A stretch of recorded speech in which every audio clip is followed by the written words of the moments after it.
Good morning. Good morning, everyone. Thank you for joining us. We do have overflow seating upstairs in room 2027. If anyone who does not have a seat would like to have a seat upstairs in room 2027, you take the elevator to the second floor and go across the breezeway, and it's the first door on your right. Thank you.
We have returned. Is my mic on? Okay. We have returned, and we're now sitting as the County Council. Again, today is Tuesday, November 18th. Madam Clerk, please call the roll. Good morning, Chair Burrows. Present. Ms. Adams Stafford. Present. Mr. Denoga. Present. Ms. Fisher. Present. Mr. Harrison. Present. Mr. Hawkins. Good morning, Madam Clerk. I am present. Ms. Ivy. Here. Mr. Olson. Here. Ms. Watson. Present. 9 members present at roll call.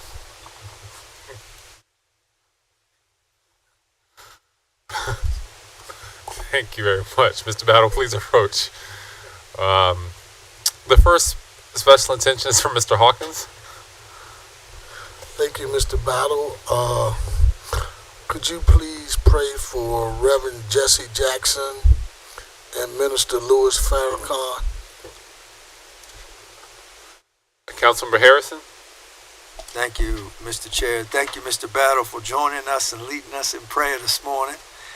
I'd like to make a prayer request for all our federal workers and employees.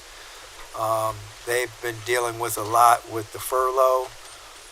Also, just the hatchet job of DOGE and what it's done to how our agencies serve in the United States of America. That has been something that has not been cool.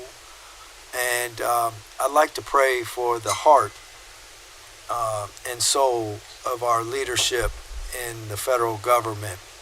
And may they yearn for the mercy and grace and hear the cries of humanity and right the wrongs of behaviors that have been exhibited towards the American people.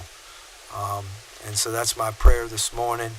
And lastly, I'd like to pray for all Commanders fans. It's been a rough season.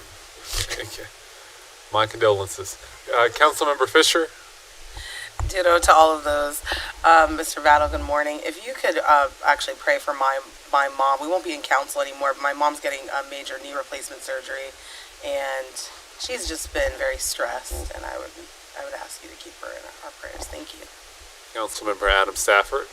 I just want to pray for all of our students and their families as we're getting ready to finish the semester soon, just thinking about all that goes into taking your children to school every day and the worries and stresses that our parents undergo, and just helping our students to remain focused during these times.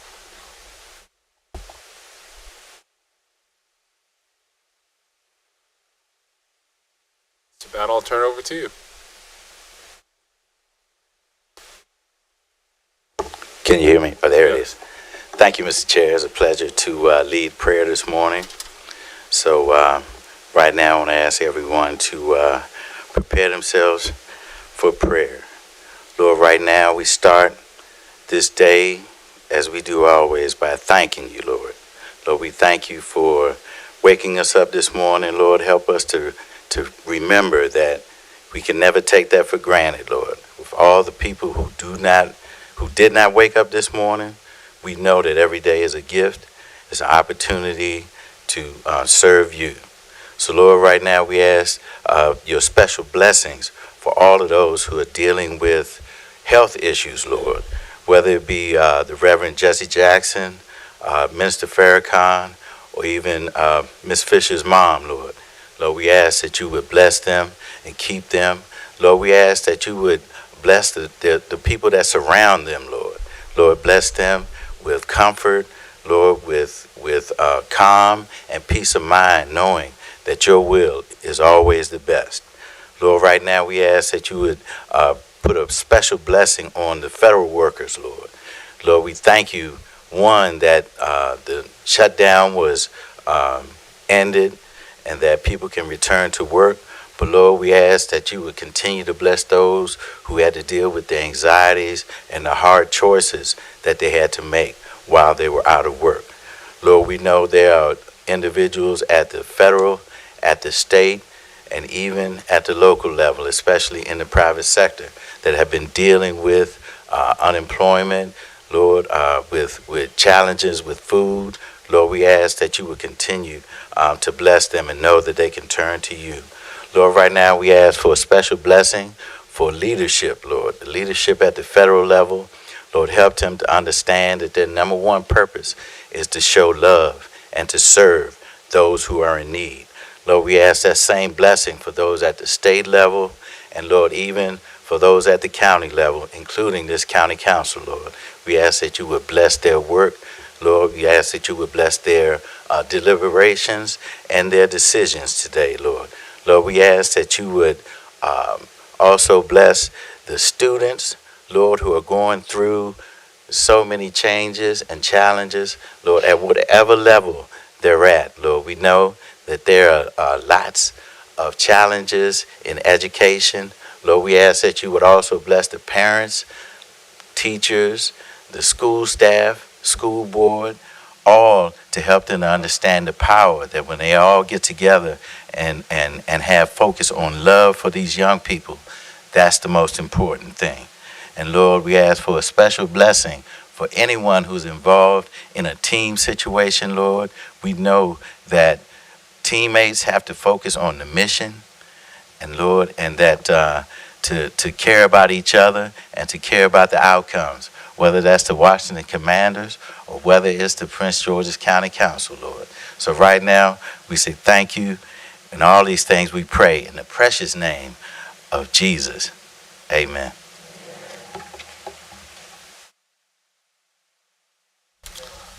And now we'll have the Pledge of Allegiance by Councilmember Hawkins.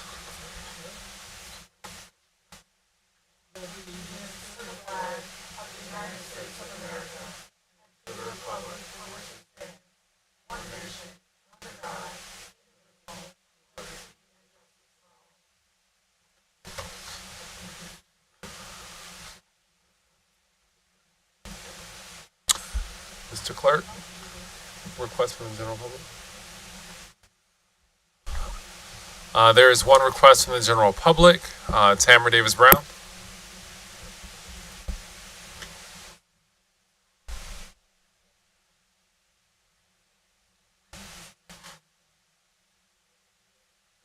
Press. Oh, okay, I see it. Good morning, Chair Burrows, Vice Chair Oriata, and to the entire council. It's good to be here. I decided that I wanted to bring this matter to the full council. I did share it with my council member, District 9, Harrison, as well as his chief of staff.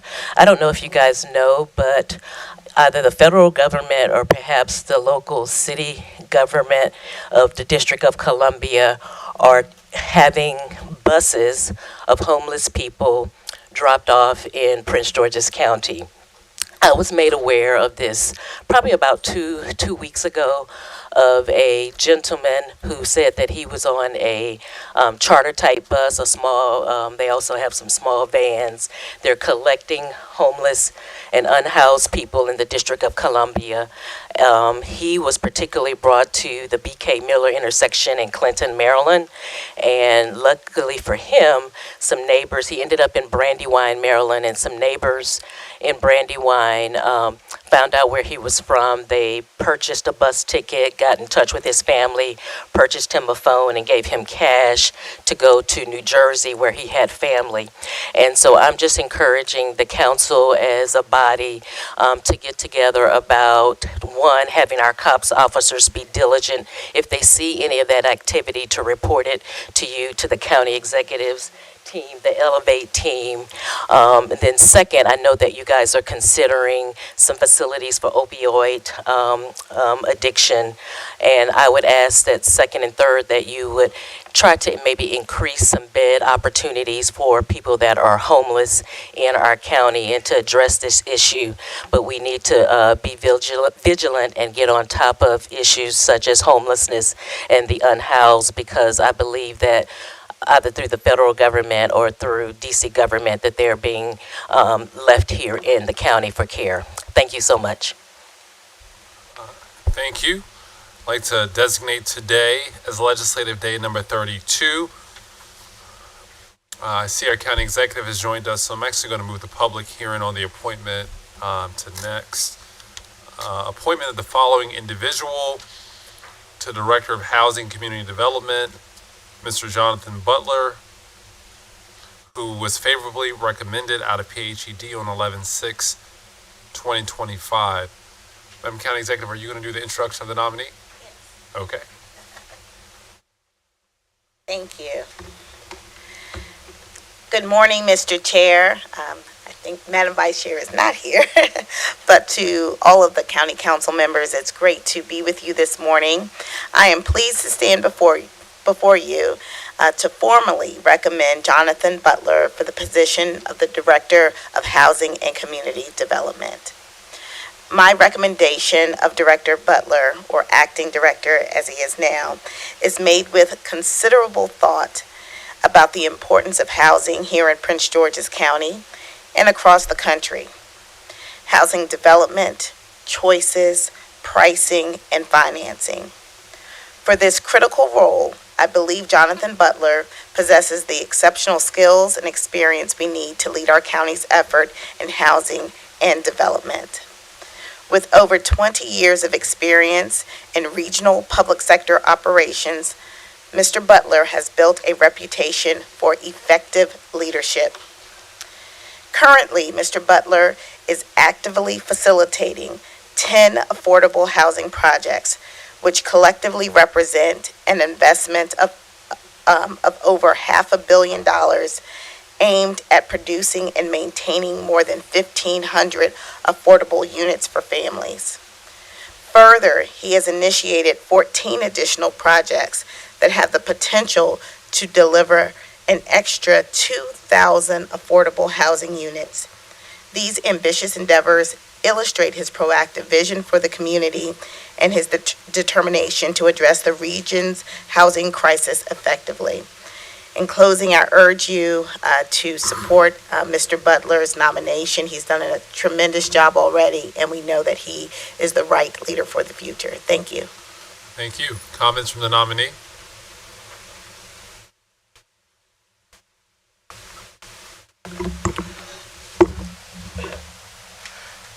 Good morning, Chair Burrows, Madam Vice Chair Oriata, and members of the council. It is an honor to be before you this morning seeking confirmation. With genuine sincerity, Madam County Executive, thank you for the opportunity to serve in your administration and entrusting me with the leadership for the Department of Housing and Community Development. It is truly an honor to help execute on your vision and elevate Prince George's County. So thank you so much. I would like to thank members of the Planning, Housing, and Economic Development Committee for their unanimous support of my nomination. Additionally, I would like to thank the fantastic staff of the Department of Housing and Community Development. Many of them are here today. Thank you so much for your commitment and professionalism in conjunction with the warm welcome and embrace of my leadership and vision. Since my appointment about 120 days ago, I've come to adopt, operationalize, and execute on the transformative power of housing and community development, and the unmistakable role that affordable housing plays in shaping stronger, healthier, and more economically vibrant communities. At its core, our work at DHCD is about people. It is about creating the stable foundation every individual and every family needs to reach their full potential. When we invest in the creation and preservation of affordable housing, we are doing far more than just building units. We are opening doors to long-term wealth building. Affordable housing is also one of the strongest tools we have for establishing community-wide economic well-being. Every development generates jobs, stimulates local businesses, and increases spending in neighborhood corridors. And when families are not overburdened by housing costs, they are able to reinvest in their communities, supporting local shops, participating in civic life, and contributing to a more resilient local economy.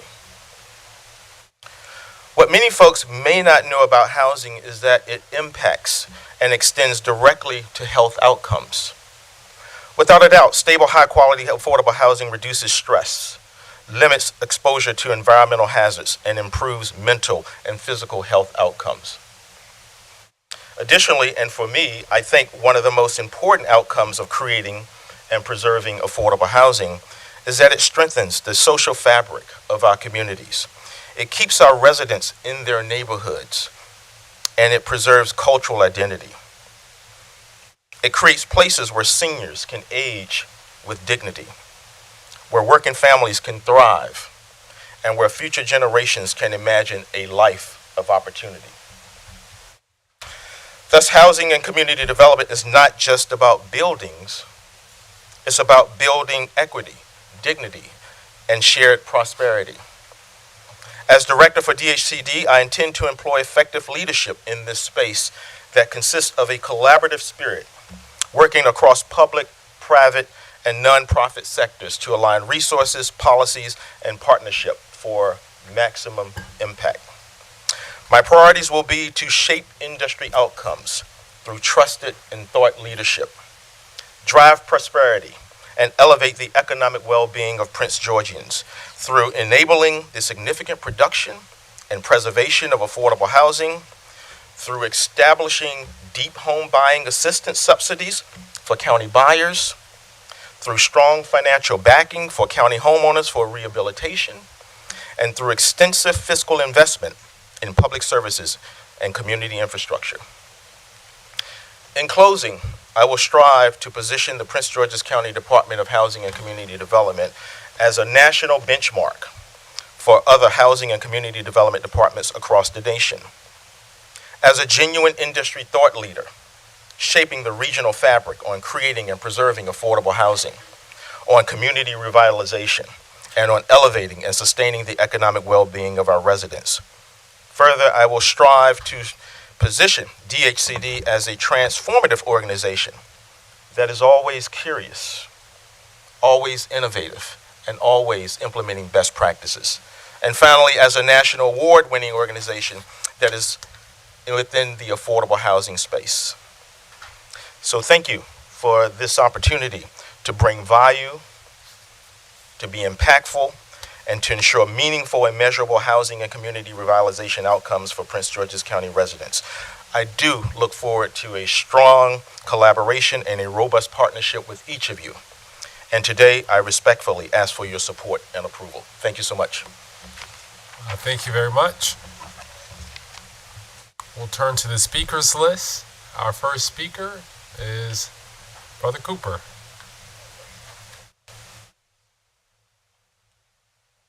Let's see, you've brought out the heavy hitters. You got the county executive, you got Brunson. It's okay, he's a cap, it's okay. So it's okay, it's okay. We won't hold it against you. Good morning, Chair Burrows, Vice Chair, and the County Council. This is my first time coming in front of you, so it takes a lot to get me up here. But it's an important person. One of the things I don't want to take up most of your time, but a lot of things have already been said about Mr. Butler. One of the big things I look at is right person, right seat. Right. So at the end of the day, what we're trying to do as a county is continue to grow our county and be county first. So as a part of that, speaking from the business community, I can honestly say that there's been a time where I called upon Mr. Butler and he answered that call, right? So you want to make sure that, it's always, putting someone in a seat and saying, hey, we hope they do the best job that they can do. But then when they're tested, and I can say that they've been tested, Mr. Butler has supported me when I made that call. So having someone that's, in the government side that can support and understands the business community and in this particular role help us to grow our county in the right way. We need housing, as has been already said. We need housing. We need the county to see, where we need housing built, and we need the business community to make sure that we're ready for when that, the opportunity comes. And I see that Mr. Butler has been that person that has spread across both planes. So I am happy to be here and speak on his behalf, and really, hope that you continue to, go forward with the nomination and commitment for Mr. Butler. Thank you. Thank you very much, Mr. Warren.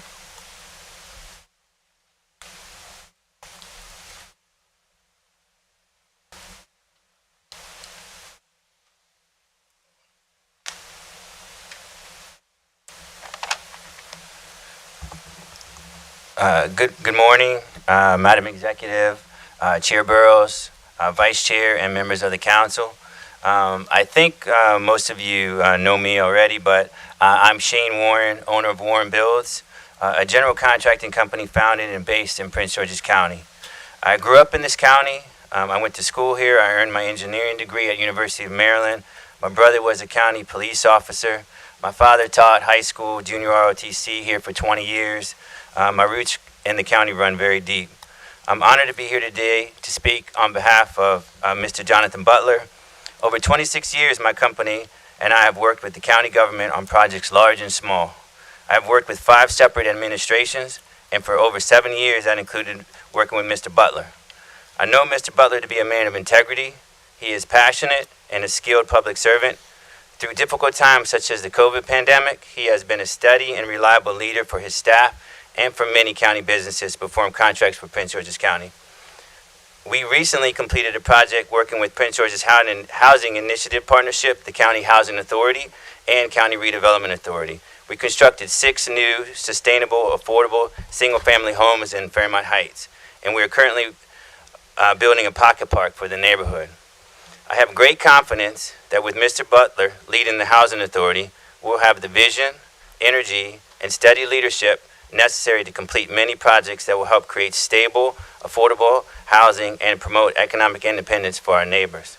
I thank Jonathan for his past service and continued willingness to serve. I look forward to working with him again. Thank you. Thank you very much. This public hearing has concluded. Is there a motion to confirm? Second. I know the second came from Watson. Who made the motion, though? Okay, it was made by Councilmember Fisher, second by Councilmember Watson. Madam Clerk, please call the roll. Chair Burrows. Aye. Miss Adams Stafford. Aye. Miss Blagay. Aye. Mr. Denoga. Aye. Miss Fisher. Aye, and I'm excited for your journey, Director Butler. And one thing I do want to say is, one thing I appreciate about your appointment is that you have a regional eye. to where Prince George's County needs to be in our competitiveness. And I know that you and I both have that competitive nature, and you're going to make sure that we're number one in the DMV. So I'm excited for you. Thank you. Mr. Harrison? Mr. Hawkins? Madam Clerk, I am honored to vote aye, and explaining my vote, Mr. Butler is an amazing professional, and I'm grateful to our county executive that she had the foresight to keep you on her team and allow you to continue to make Prince George's County better than you found it. Ms. Ivy? Aye. Mr. Olson? I vote aye, and I look forward to working with you on solving many of these affordable housing issues that we have. Thank you. Vice Chair Orieta? Ms. Watson? I vote aye, and want to express my congratulations. I've appreciated working with you in your other position, and now looking forward to continuing the great work. Thank you. Motion carries 11-0.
All right.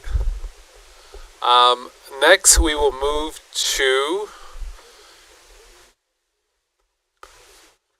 CB 97, 2025, an act concerning animal control for the purpose of revising, adding certain definitions, increasing certain civil penalties, expanding the leash law, expanding the types of dangerous animals, providing for a certain provocation, requiring certain special permit and fee, providing for certain licensing fee, providing for a certain licensing penalty, lifting a certain ban, providing for a certain grandfather provision, providing for a certain pet parenting or animal handling courses, providing for a pilot program to foster and adopt a certain specific dog breed under certain circumstances, providing for certain time frames for permits and agreements and registration, providing for certain fines, providing for certain facilities to refer a certain specific breed dog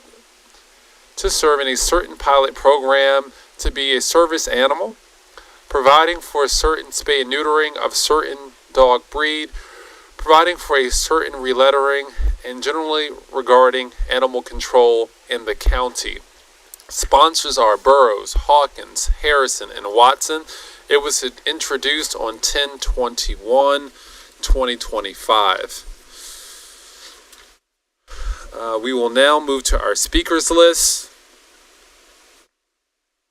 Our first speaker, District 8 resident, Kate Conroy.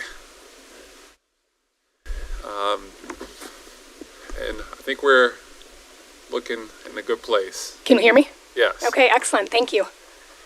Good morning. My name is Katrin Conroy. I'm the co-founder and executive director of the esteemed community support nonprofit Pet Unity Project. I'm a proud District 8 resident. Before I go further, I want to acknowledge something plainly. Today you see a room that is largely filled with individual white and white-presenting women.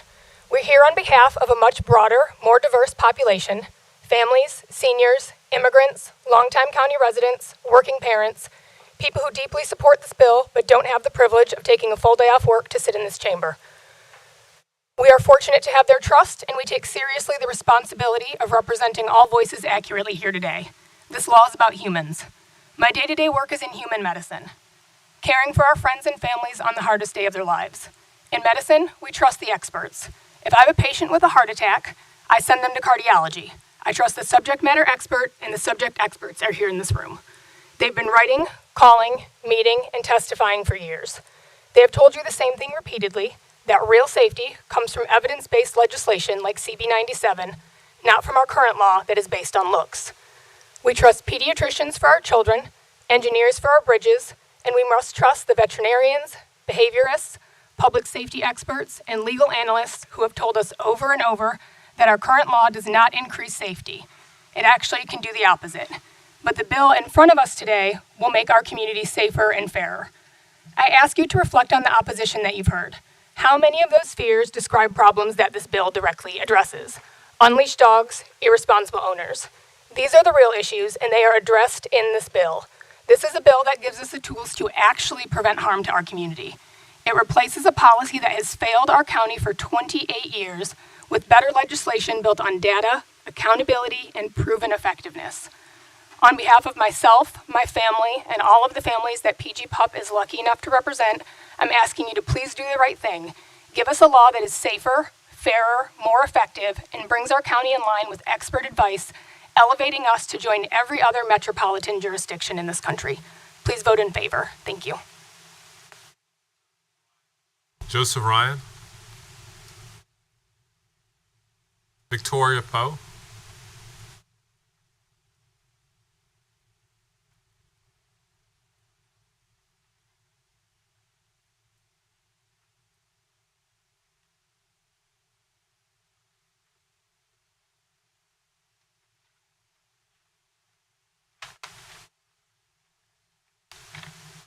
Good morning, Council. My name is Vicki, and I was the placement supervisor at Prince George's County Animal Services Division from 2022 to 2023. I am thrilled that the Council is considering this progressive new bill. For the purposes of the current legislation, breed is determined by the Animal Services Division. A staff member looks at a dog and takes a guess as to what their breed makeup could be. They're looking for physical traits commonly seen in pit bull type dogs, like short fur and a squared head. However, these traits are also common in many other breeds that are currently legal, making this process unreliable.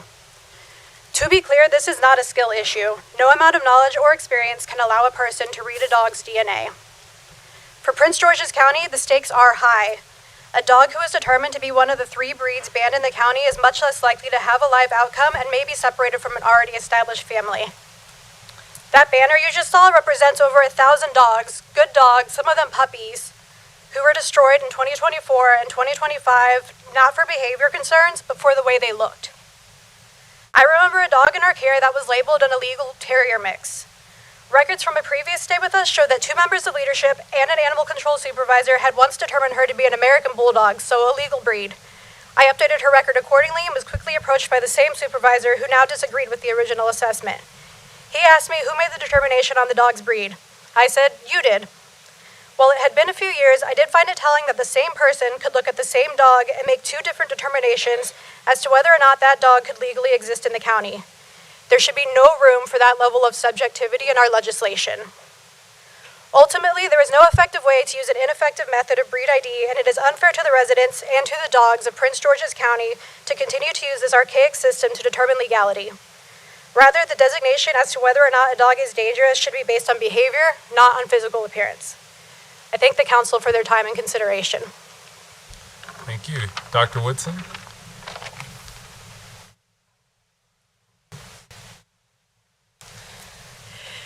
Good morning, members of the council. My name is Dr. Woodson. I am a proud veterinarian and resident of Prince George's County. I have been a proud member of the county my entire life. I hold this county in great esteem and great pride everywhere I go. Every friend of mine from all over the country is tired of me talking about how great Prince George's County is. So I hold a lot of deep, deep pride in my heart for this county, which inspires me to come come and speak for you all today. I am speaking on behalf of over 1,200 veterinarians in Prince George's County, as well as the veterinarians of the country. As this bill has been supported, you received a letter from the AVMA as well as the MDVMA in support of this bill. So I'm speaking on behalf of obviously the veterinarians in the country, but also in this county.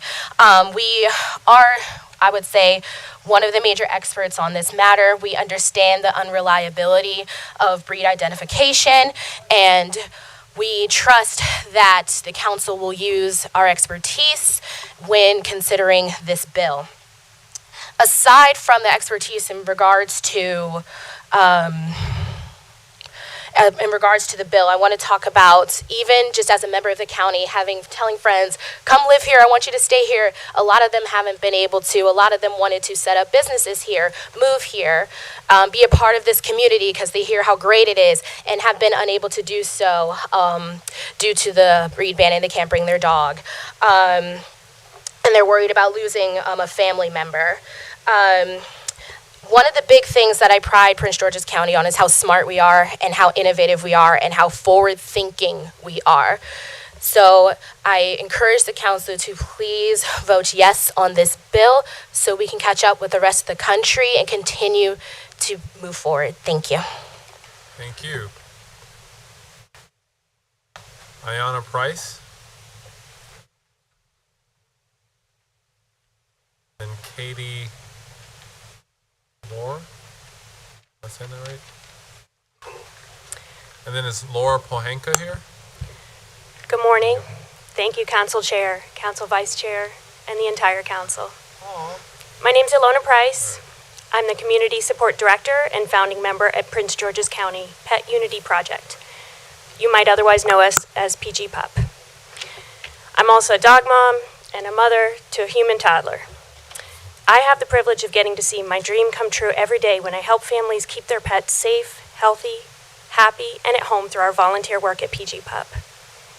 Every day, my team and I assist local pet guardians with challenges like financial insecurity, housing instability, medical and vetting concerns, behavioral training challenges, and help to provide supplies, resources, and education where it's most needed.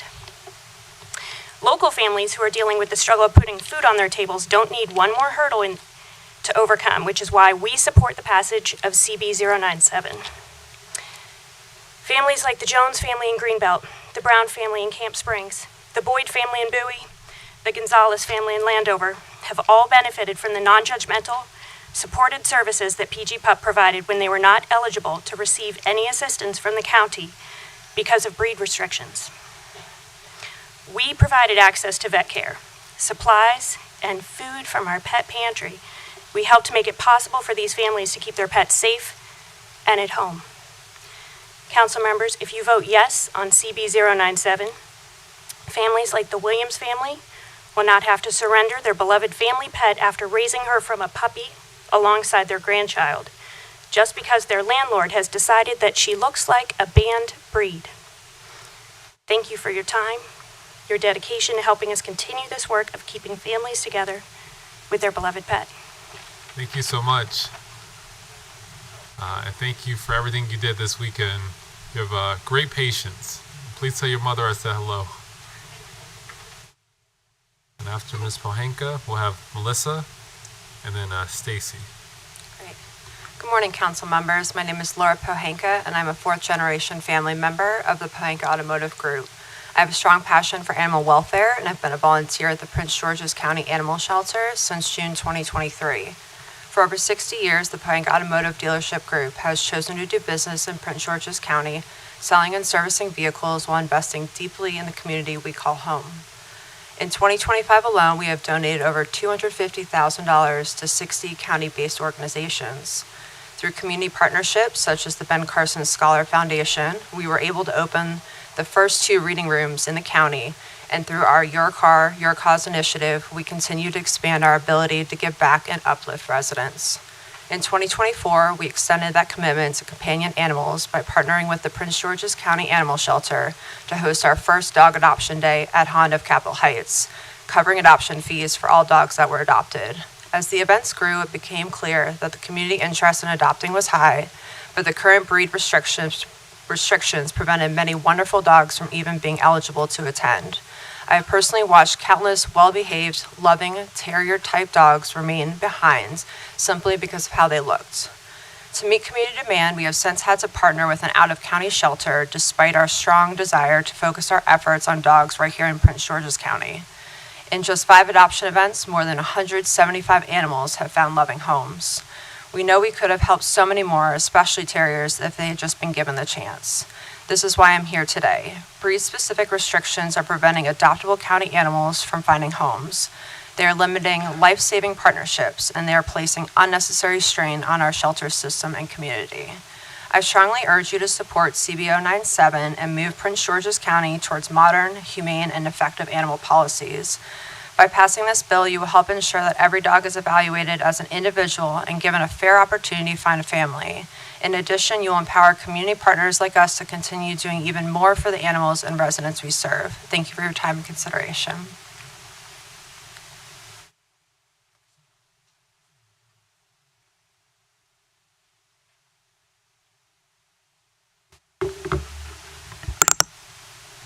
So thank you, Chair Burrows, for your careful work on this bill, and to all co-sponsors, and thank you, councilors, for your attention on a very long day.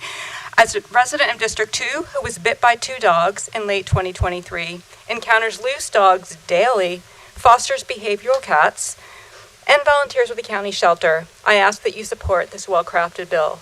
It is much needed to improve safety and welfare for residents and all pets. One dog that bit me was poorly controlled on a trail. The other, an unattended white shepherd, ran out of a back open fence gate and attacked me on the sidewalk. CB 97 will address situations like these by focusing enforcement on dog and human behavior, regardless of breed, rather than focusing narrowly and mistakenly on one undefined breed with a wide range of behaviors that are shaped by handling. After fostering 119 domestic short to medium hair cats, I can attest to wide diversity in behavior within a breed. And that breed, that behavior, how it's caused, it can be caused by maltreatment, abandonment, or poor socialization can lead to those negative behaviors, and how skilled handling can transform these animals. As a shelter volunteer, I am well aware of how the breed ban consumes a substantial part of our limited resources, affecting all animals. I can also attest that we have a very capable shelter director and staff who are poised to effective implementation of the proposed well-regulated path to permit terrier mixes, improving safety and welfare for people and all animals. Please support CB 97. Thank you. Thank you. Stacy?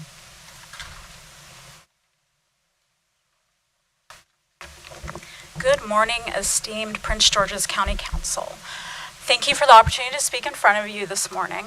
My name is Stacy Volodin, and I am the Maryland State Director of Humane World for Animals, formerly known as Humane Society of the United States. I have the dream job of essentially advocating for animal welfare bills throughout the state, and I am here representing our thousands of engaged and compassionate supporters within Prince George's County, and I respectfully urge you to vote favorably on this important legislation. Over the past few months, I've had the privilege of working alongside the Prince George's Pet Unity Project, as well as Chair Burrows, in their commitment to community safety, fairness, and animal welfare. The county is fortunate to have such exceptional leadership and grassroots energy forward. Humane World's support has involved providing research, coordinating pet food deliveries, and commissioning a professional public opinion poll to better understand how your constituents feel about this effort. That poll, conducted by the national firm and shared with your offices last week, revealed something powerful. This bill is not only supported within your county, it is embraced by your constituents. The data speaks volumes. Support on this bill spans every race, every age group, and every district. It's not confined to one demographic or one neighborhood. It resonates county-wide.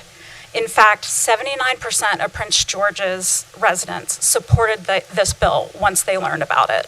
Leading the supports were District 1 and 3 with approximately 90% support. That tells us something important. When people understand these facts and what this bill does, they stand behind this change. There have been questions about the size of the poll and its 1,000 responses. Industry standard for a nationwide poll is 1,000 responses. For a population the size of Prince George's, it would be acceptable to have a poll of approximately 350 respondents. Once you get above 1,000 respondents, the only thing that changes is the median of error and a minuscule change in the lessening of that median of error. Respected polling agency, yes. Oh, goodness, I have gone well over. Thank you so much. Anyway, the numbers absolutely support that this is the right step, the right change for now. Thank you. Jessica Simpson, Dan Reed, Tamika Nelson.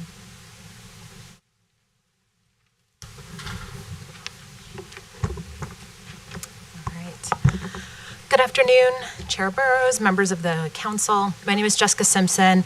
I am a program manager with the Humane World for Animals, formerly known as the Humane Society of the United States, and I'm here to speak in strong support of CB 97. For decades, the county has spent millions enforcing a policy that's resulted in substantial negative impacts on the economy without significantly reducing dog bites. Studies, including the county's own analysis, show that maintaining this law costs taxpayers at least $3 million annually, and according to the 2003 task force, could truly exceed $15 million. Fully enforcing the current law could cost upwards of $30 million, not including potential lawsuits, facility upgrades for the shelter, and the additional staff that it would take to round up the thousands of dogs who are living safely in the community for years. These dollars could instead fund programs that make a real difference, enforcing the stronger leash laws that are included in this bill that address the proven problems that lead to dog bite incidences.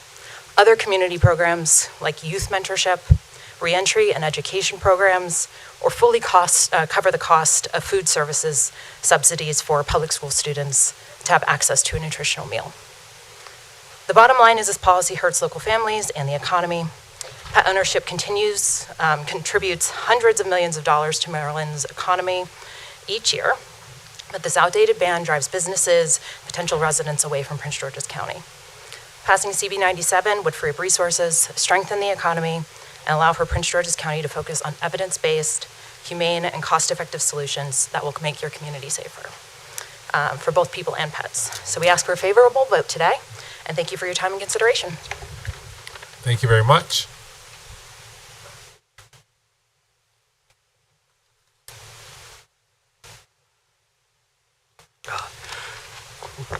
All right. Good morning. My name is Dan Reed, and I'm a board member of the Prince George's Pet Unity Project, and I'm also the Maryland Policy Director for Greater Washington. We're a nonprofit that works to advance better policies in housing, land use, and transportation across the DC region, and we strongly support CB 97 2025. Breed bans are a housing issue, full stop. They determine where people, not just dogs, can live, and that in turn shapes how or even if they can access jobs, daily needs, healthcare, friends and loved ones, faith communities, and so on. So many hardworking, responsible families who want to contribute to this community and the local economy are faced with an impossible choice: your house or your dog. Indeed, housing instability is a primary reason why people have to surrender their pets. That leads to overcrowding in the shelter, and pets that could otherwise go to loving homes get euthanized. It also forces people underground, hiding their pets from a skeptical landlord or wary neighbor who could put them in danger with one call. This bill would address these issues by allowing all dogs to live in the county, strengthening existing animal control laws, and providing additional resources to pet owners. It'll also allow more families to come to or stay in Prince George's County, making this county more competitive with its neighbors while creating incentives for responsible pet ownership. I speak from experience as an owner of a pit bull mix and also a licensed real estate agent, former property manager, and former Prince George's County resident. I have seen how good tenants struggle to find a place to live because of their pets. I, too, have struggled to find a place to rent because of my dog. I did not know what a pit bull was when I adopted my dog in 2020, and I briefly thought I had made a huge mistake before I realized my experiences weren't the same as the stereotypes. He saved my life in more ways than one, and I want more people to experience the love and companionship I've enjoyed over the past 5 years. We urge you to pass this bill as soon as possible. Thank you. Thank you very much.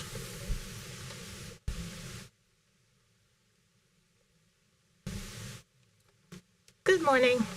Thank you, Council, for allowing me to speak today. My name is Tamika Nelson. I've lived in Prince George's County since the 90s, became a homeowner in 2005 in Lanham, and a business owner in 2011 in District Heights. But my most important role is that of being a dog mom.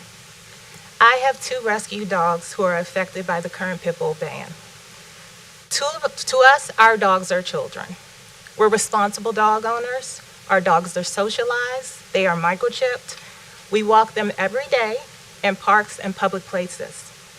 Unfortunately, many of these parks are outside of Prince George's County because the ban makes us feel unsafe. I'm asking the county to give my dogs and me the same level of safety and rights as other dog owners. All dogs should be leashed. I should feel just as comfortable walking my bully breed as when I walk my Lab Retriever. I should be able to register my bullies the same way that I register my Lab. And most importantly, I should know that if for some reason one of my bullies were separated from me, the shelter would return them, not discriminate against them because of their breed or appearance. I'm currently working to secure property for an animal rescue, but to be perfectly honest with you, I am not currently considering Prince George's County for one reason and one reason only: the pit bull ban. Bully breeds make up some of the largest numbers on the urgent list. It's heartbreaking for me to watch dogs being labeled as terrier mixes, so no one in the county can adopt them or foster them. Their only fault is that they ended up at the Prince George's County shelter, where the breed puts them at the top of the euthanasia list when space is needed. I often hear Prince George's County officials say that we take care of our own. This is an opportunity for us to do that. I want to stay in the county, but we are prepared as a family to leave if CB 97 is not passed. I can't continue to pour into a county that doesn't give me the same rights as other dog owners. Again, I know I went over, but I want to thank you for the opportunity to speak today. Thank you. James Kiotola, master photographer. Good morning, council members. I am James Ketela. I live and work out of my home in District Heights, Maryland, in District 6 as a professional pet photographer, and I support CB 97. I began my journey into pet photography at Prince George's County Animal Shelter, where I worked with a cadre of senior volunteers to update the intake photos to improve the adoptability of the animals. What started off as a mild fascination in the art of photography turned into a mission to save the lives of the bully breeds that, through no fault of their own, found themselves without a home. Every Sunday for 2 years, I photographed 50 to 70 dogs over the course of 10 hours, far below the intake rate of animals, but it was all I could spare and the absolute most I could manage. These dogs weren't randomly chosen. They were often on the urgent list, a list of animals at risk of euthanasia.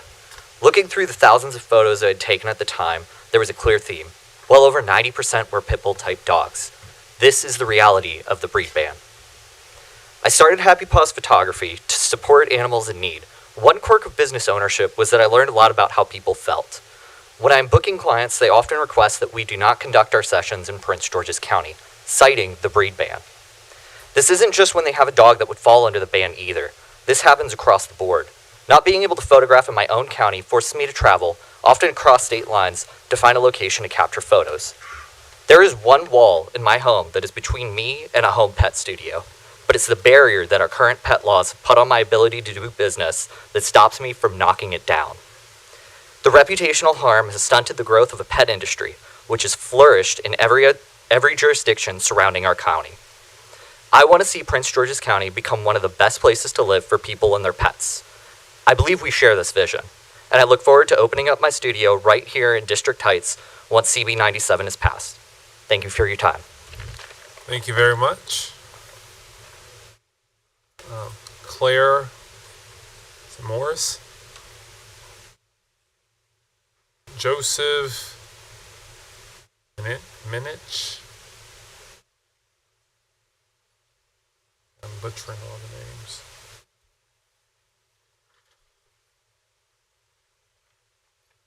Dr. Campbell. Chairperson and members of the council, my name is Joseph Minch. I'm a multi-certified dog trainer and have worked in animal welfare and shelter behavior for the last 19 years.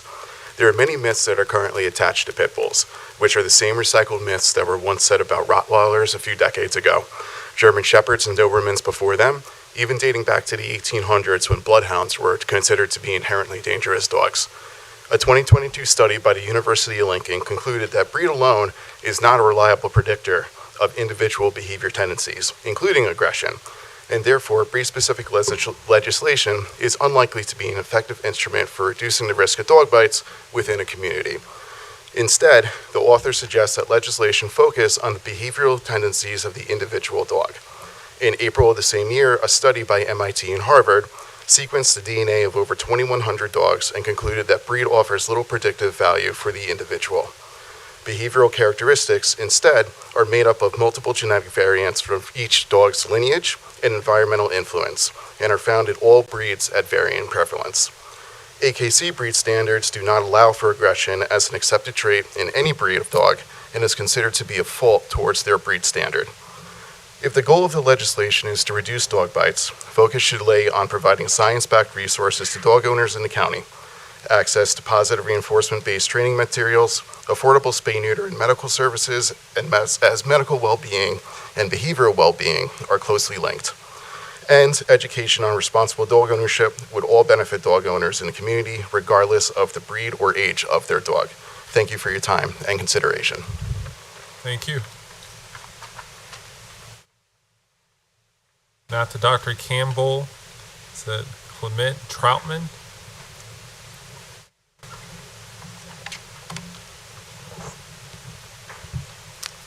Good morning, Chair Burrows, Vice Chair, and council members. I come before you today not just as a concerned citizen, but as a voice for the families who live in fear, for children who deserve to feel safe in their own neighborhoods, and for the victims whose lives have been forever changed by brutal attacks. I am pleading with you, take your time. Do not lift the ban on pit bulls in Prince George's County. And I'm also here as a representative for Tantalus Square Area Civic Association. You will be hearing from a few more of those members. But I want to say, this is not a theoretical debate. It is a matter of life and death. If you search the news, you will find a chilling pattern. Story after story of innocent lives shattered by these dogs. On February 23rd, 2025, a pit bull killed a small Yorkie named Nash right here in our county. The video is heartbreaking. The pit bull seized this tiny dog and refused to let it go until Nash was lifeless. Animal control responded, but it remains unclear, at least to me, whether the dog was ever removed. Just months later, on September 25th, 2025, a mother and her 2 children were attacked while simply taking out the trash in Suitland. The trauma they endured will echo through their lives for many, many years. I urge you also to, these are not isolated incidents, but according to dogbites.org, pit bulls are disproportionately responsible for maulings and fatalities nationwide. The data is clear, the injuries are real and too horrific to show here, but it speaks volumes about the dangers of these dogs can impose. I urge each of you to not just look at these statistics, but see the faces of the victims. Please do not let our community become another headline. Keep the ban in place, protect our families, protect our children. Thank you. And I do have documentation for news articles as well as scientific journals and others if anyone cares to look at these. Eves East. Then Wayne King. Good morning. My name is Eves. I took a bus from New York City to be here, but I would take a plane, car, bike, skateboard, or a horse if it meant I could stand here in Prince George's County today to speak about the amazing community in this county and the breed that I know as pit bulls. I've been a pit bull rescuer for over 12 years in New York City, rescuing pit bulls from other cities, towns, states, and countries. I'm a proud Pitty foster parent. I have found homes and fostered 42 pit bulls all on my own. Working in rescue tricks you into thinking that you're the one saving their lives, but you get to know them and realize that they have saved your life. If you've met a pit bull, then chances are you've met a pig, a manatee, a hippo, a seal, and a baby cow all at the same time. No one envisions a life where they are kept away, not allowed to be, or hidden from society and community. It is one of the many unfortunate things that happens in our world and in our history, where we make a generalized decision or opinion that keeps community away from getting the decision and the choice to know each other and to grow from one another. Maybe you know what it's like to feel ignored. Maybe you know what it's like to feel like someone is talking to you and not at you because of how you look or because of what they heard. I think that we are the answer to what that change could look like. I've had the pleasure of meeting the workers, the advocates, and the pits in this county, and I hope to know them forever. And yes, I rescue pit bulls, but pit bulls have rescued me. They rescue me every day. And as fast as my heart is beating, I just want to say thank you so much for hearing me out today. And I would not be able to stand here and talk to you if I never met a pit bull before in my life. Thank you. Good morning, council members, and thank you for the opportunity to speak. My name is Wayne King. I'm a resident of Prince George County, currently living in Upper Marlboro. I'm here today to respectfully ask you to repeal the county's ban on pit bull type dogs. My reasons are purely personal. I'm the proud grandpa, and that's Paul with a PAW, of a wonderful pit bull terrier named Hemi. I'm also the grandfather of 13 human grandchildren. However, my second oldest daughter, her only child is Hemi, and she currently lives in Arlington County. She's been hoping to purchase a home here in Prince George County so she can be close to her dad. That would be me. But because of this ban, she cannot move here with her dog. The law is keeping responsible families out of the county, keeping families like mine separated. Hemi is a loving, well-trained, well-socialized companion. What matters is responsible ownership, not dog's appearance or breed label. Counties and cities across the country have repealed similar bans because they do not improve public safety. What does improve safety is enforcing leash laws, supporting training, and holding owners accountable. Policies that focus on behavior, not the breed. Tomorrow's my birthday, and for a 65th birthday wish, I ask that you repeal this outdated ban, do it for families like mine who want nothing more than to live together, continue to contribute, and call Prince George County home. Thank you for your time and consideration. Thank you. Laura Gooschard?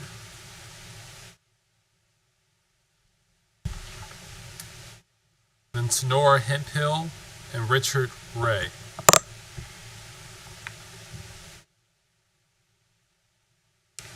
Good morning. My name is Laura Gishard, and I'm a proud resident of District 5 in Cottage City, Maryland.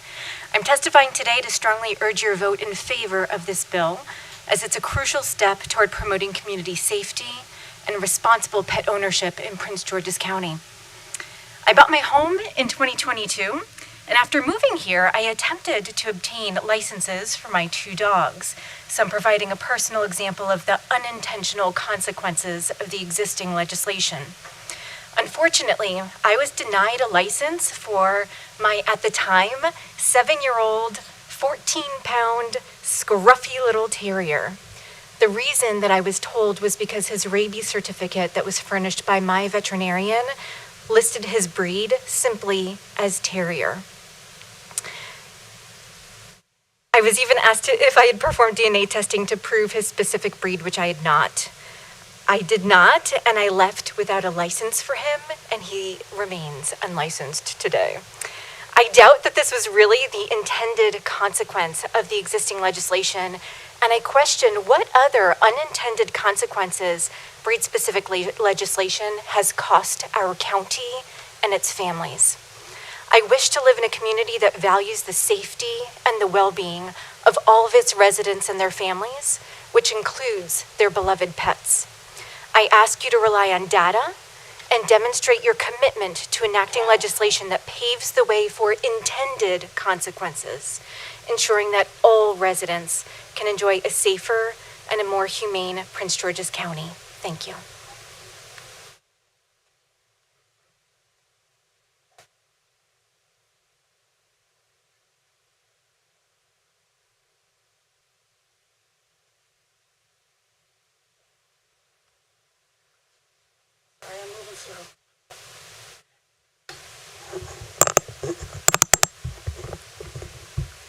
Good morning, Chair Burrows and council members and all invited guests. I'm here on behalf of my sister. She's a case manager.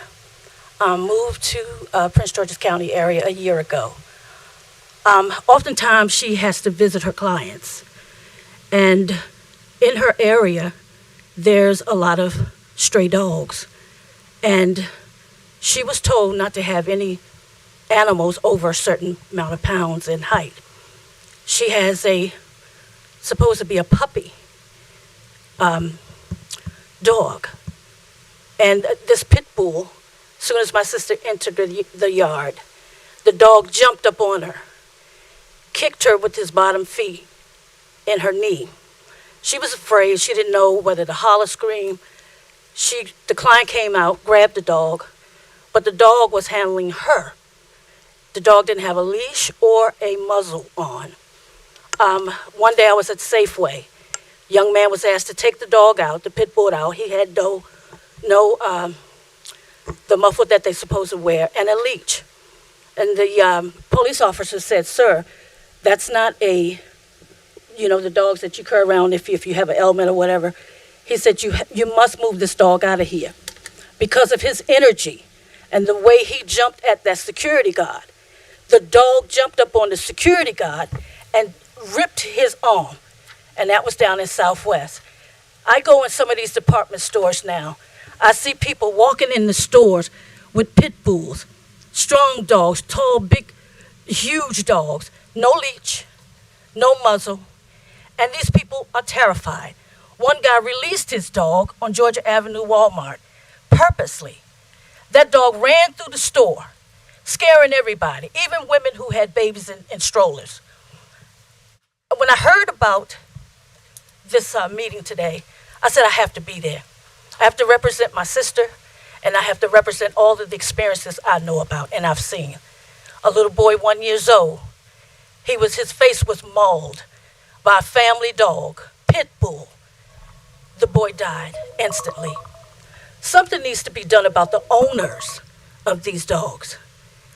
You have to train them right. You have to understand their temperament. You have to understand how to train them and how to understand other people's stories about their experiences. Thank you, and I wish you do not lift the ban. Thank you. My name is Sonora Hemphill.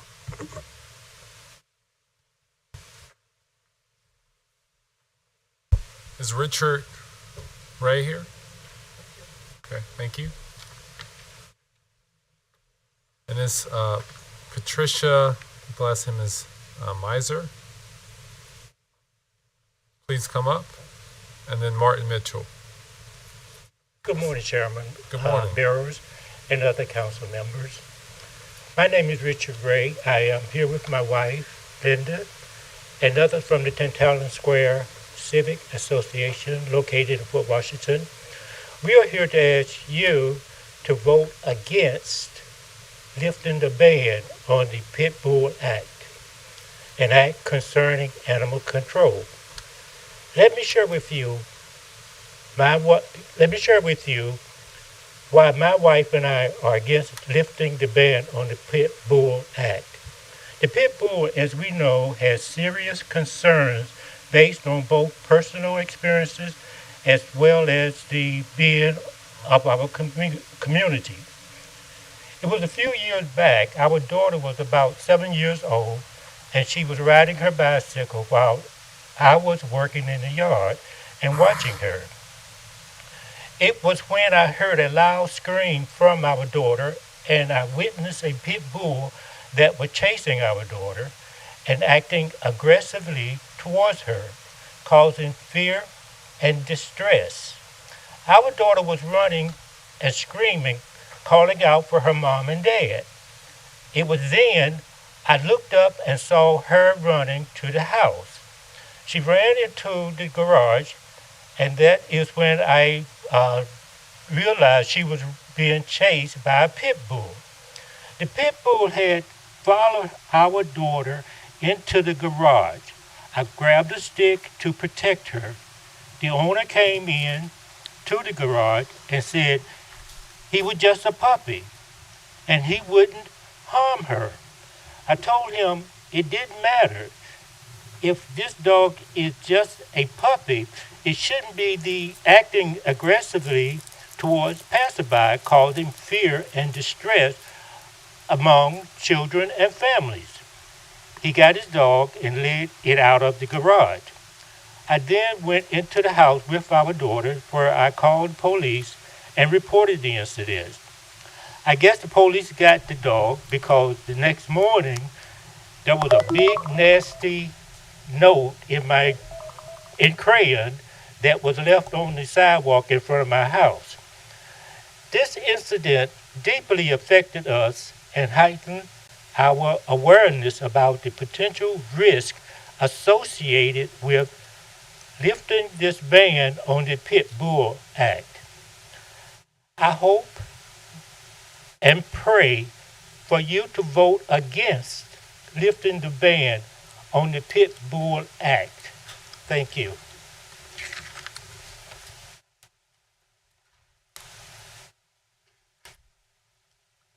Before you is Patricia, are you speaking? If not, then Miss, oh, okay. Hi, good morning, County Council. I'm present here today with the Tantalum Square Area Civic Association residents to say, please do not lift the ban on pit bulls. As I said, my name is Pat Mercias. I'm the president of the Tantalum Square Area Civic Association. I have lived in Prince George's County for 51 years. I have noticed recently people walking pit bulls in my area. One pit bull, I work in my yard a lot. One pit bull started to bark at me. I said, oh my goodness. So I went in the house. So when pit bulls come around now, I vacate. They are dangerous dogs, and I stay inside until they pass by. The ban was put in place for very good reasons. It has been clearly documented that pit bulls have killed or injured their owners. The ones that take care of them, they take them to the vet, they feed them, they walk them, but they have attacked them. So we do not want that to happen in Prince George's County. We have kids walking to the school. We have Colin Powell Academy very close to us. The kids are walking constantly. I'm in my yard, and a lot of, like myself, we're retired. So we kind of watch the kids to make sure they get to their present homes okay. But with pit bulls out, some owners are more responsible than others, but it's a breed that would cause detriment to people. Please ban this. People take daily walks. They can't do that with the pit bulls. People have carriages with the strollers and so forth. If they do have the strollers, they can't run from pit bulls. So lifting the pit bull ban would be a severe misstep for Prince George's County. And I plead with you, please keep the ban in place. Thank you. Thank you very much. Lindsay, Anna Letty? Sorry.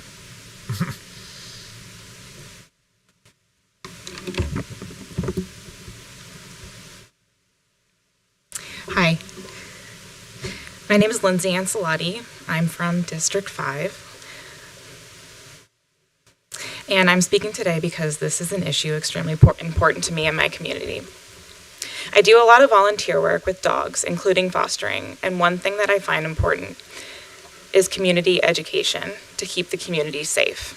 And I like how part of what this bill does is it provides education to dog owners.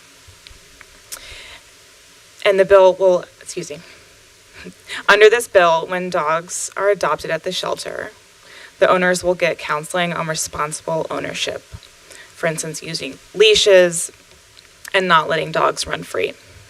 And adopters will have to do a responsible pet owners class. Ultimately, the community is safer and dogs are better taken care of when we have a community education. A ban, meanwhile, doesn't do anything productive. I understand the other woman's view about dog bites, but dogbites.org is not a scientific source. It's a propaganda website. We should instead listen to the experts, including the Center for Disease Control and medical experts who say breed bans don't work. However, we know the safety provisions of CB 97. Please vote yes to support this bill. Thank you. Thank you very much. Keith Holland?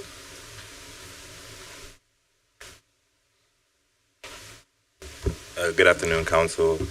I'm a 31-year-old PG County resident, and as you can see, I'm a pretty big guy. It's embarrassing to say that I have more fear of 6-7 pounds miniatures, toy poodles, than I do of these beautiful bullies. I have had a bully for 10 years, but unfortunately she lives in Virginia due to the current ban.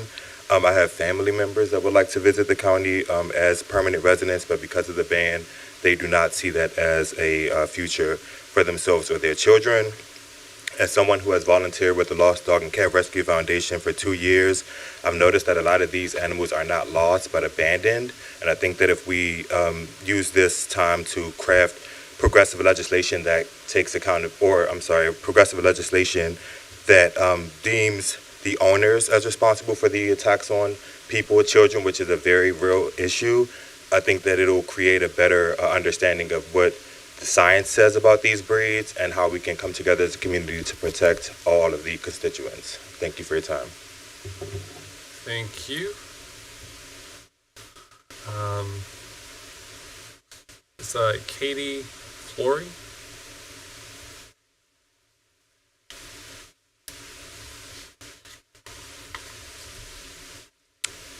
Good afternoon. We're not at morning anymore. My name is Katie Flory, and I am the Community Care and Advocacy Director for the Maryland SPCA. I'm also here representing Maryland Votes for Animals, as well as PAWS, which is the Professional Animal Workers Society of Maryland. You should have received a letter from our president as well. So I wrote a lot of testimony. And then I listened to everyone today, and first of all, I'm so excited to be here. I am so excited to be a part of knowing that this amazing bill is out there and with Prince George's County. There's two things that I want you to know, and again, throwing my testimony out the window. The first one is I was listening to a lot of the opposition today, and what I am hearing from the opposition is it's not the actual pit bull. It is the irresponsible ownership. Working in this field for 20 years, I am also part of the Dangerous Dog Hearing Board in Baltimore City. I'm also the former chair of the Mayor's Anti-Animal Abuse Advisory Commission. I'm so proud of this bill because it is going to fix the issues that the opposition is talking about. It is not the breed. It is responsibility of us as human beings to understand our animals and to make sure that we're not only protecting them, but that we're being responsible in that. The other point that I really want to make is I told you that I'm part of PAWS. One of the big things that PAWS does is we work with shelters across the state of Maryland. I love our state. We work together to save animals. We try to transport animals from one shelter that may be inundated with too many animals to another shelter in Maryland which may have space. This is absolutely a bill and legislation that will not only save lives in PG County, it's going to save lives and resources across the entire state of Maryland. I heard early in one of the testimony saying Prince George's County first. Prince George's County first also means Maryland first. Please pass this bill, and thank you so much for your time. Chad Kemp.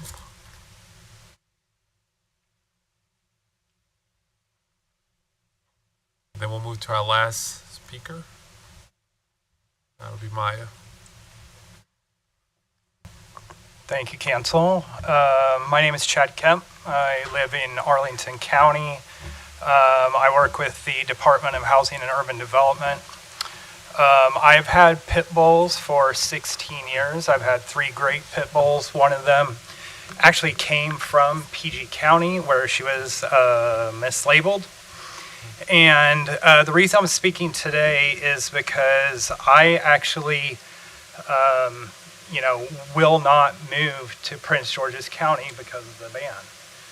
I love pit bulls, and I would love to be able to move here one day, or even bring my business here, buy stuff, go shopping, go to parks, plenty of places. Times I've been to PG County, very beautiful. I would love to come more, but I can't because my dogs are not allowed here. So, thank you. Maya?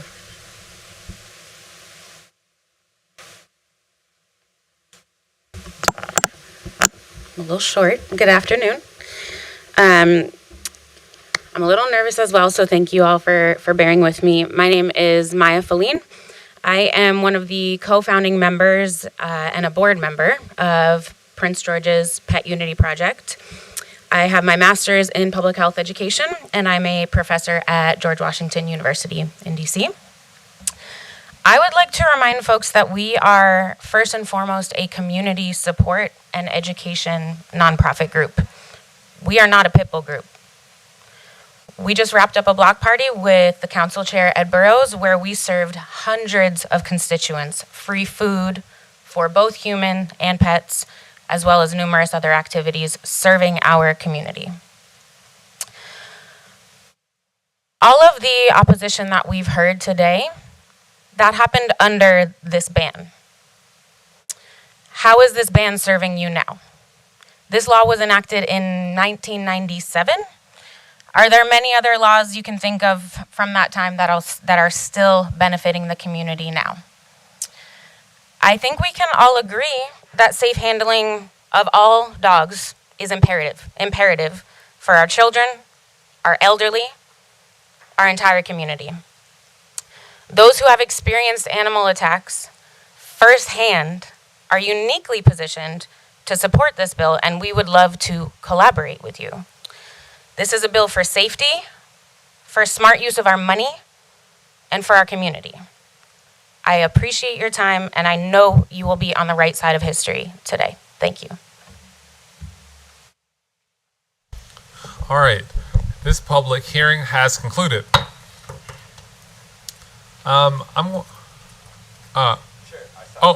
Actually, yes, Martin, please, I withdraw that action I just took.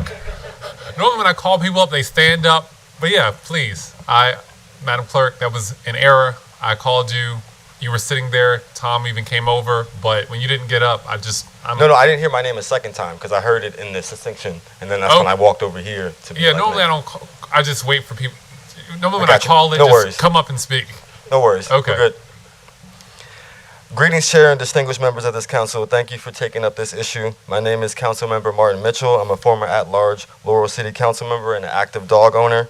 Very much like Mr. Holland, I would say that, I've never actually been chased by a pit bull, but I have been chased by a tiny cup Pomeranian who was vicious. This breed-specific ban has been on the books since 1997, and after 3 decades, it's long past the time of repeal.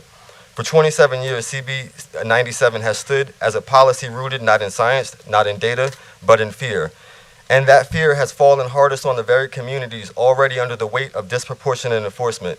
This ban doesn't just target dogs, it targets people. Working class, low income families who face fines, citations, and even eviction threats, simply because of how their dog looked. We know better now. Every major veterinarian and animal welfare organization is clear. Breed-specific legislation does not make communities safer. Behaviors determine risk, not appearance. Holding on to a law disproven by science and rejected by experts doesn't protect the public. It perpetuates inequity. And the human impact has been real. Families had beloved pets seized for no reason other than looks. Our shelters were forced to euthanize adoptable dogs. County resources were wasted enforcing a policy that has never achieved its intended goals. Meanwhile, neighboring jurisdictions without such bans, Montgomery County, D.C., and Baltimore, have not seen increases in dog bite incidents. They moved on to a smarter, humane behavior-based approach. We should too. Prince George's County cannot claim to be forward-thinking or justice-oriented while upholding a policy rooted in outdated stereotypes and disproportionate enforcement. Repealing CB 97 is not just good policy, it is a moral correction. It's an opportunity to replace fear-driven legislation with a modern framework that supports responsible ownership, promotes community safety, and respects our residents. Thank you for the advocacy of the Council, the Humane Society, and Prince George's County Pets United, and the community members alike. Thank you. Thank you. This public hearing has concluded. Is there a motion? Motion to adopt CB 97 draft 3. It's been moved by Councilmember Hawkins. Second. Seconded by both Councilmember Watson and Harrison. Madam Clerk, please call the roll. Chair Burrows. Aye. And in explaining my vote, I'd like to just say this. For more than 30 years, Prince George's County has enforced a pit bull ban that has not worked. According to our own Department of the Environment, there are between 20 to 30,000 pit bulls currently in Prince George's County. And so when we talk about the different fears and concerns, we're spending over $3 million a year enforcing a ban that we're not enforcing that well to begin with. The ban that's currently in place has not kept pit bulls away. All it has done has left us in an unregulated situation, and it's caused a false sense of security while preventing us from having a real enforceable and accountable system.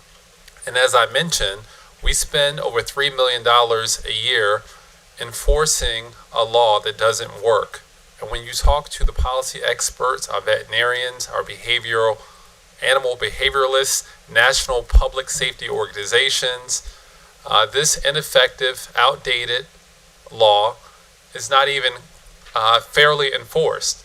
If you speak with the folks at the shelter and you listen closely to the testimony, one day a dog is listed as a terrier. The next day it might be listed as a plot hound. The next day it might be listed as a black-mouthed cur. It is very subjective, and essentially what it has done has caused the killing of thousands of dogs every single year.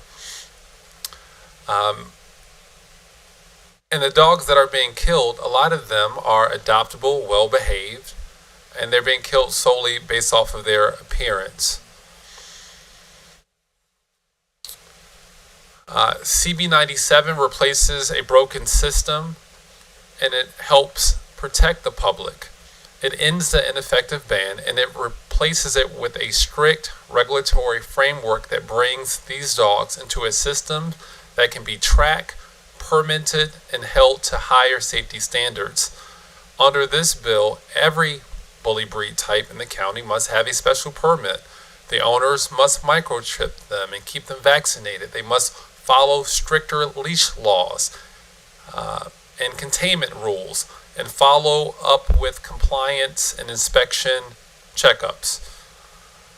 Failing to obtain these permits come with a fine.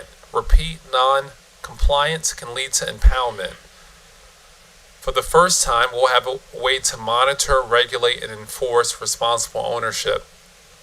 This bill also strengthens dangerous dog penalties across breeds because, as we just saw, one of the speakers mentioned a case involving a pit bull, but the latest case was actually involving a German Shepherd. And so, if I Google any type of breed, you can look at tons of cases, but our latest case in the county was involving a German Shepherd. And so it's important that we really attack the behavior of dangerous dogs, not just the breed. And under this bill, we increase the fines up to $3,000 for dangerous dogs. We establish clear leash laws, and we make it easier to enforce. We stress licensing and compliance, and we make it mandatory. Let's see.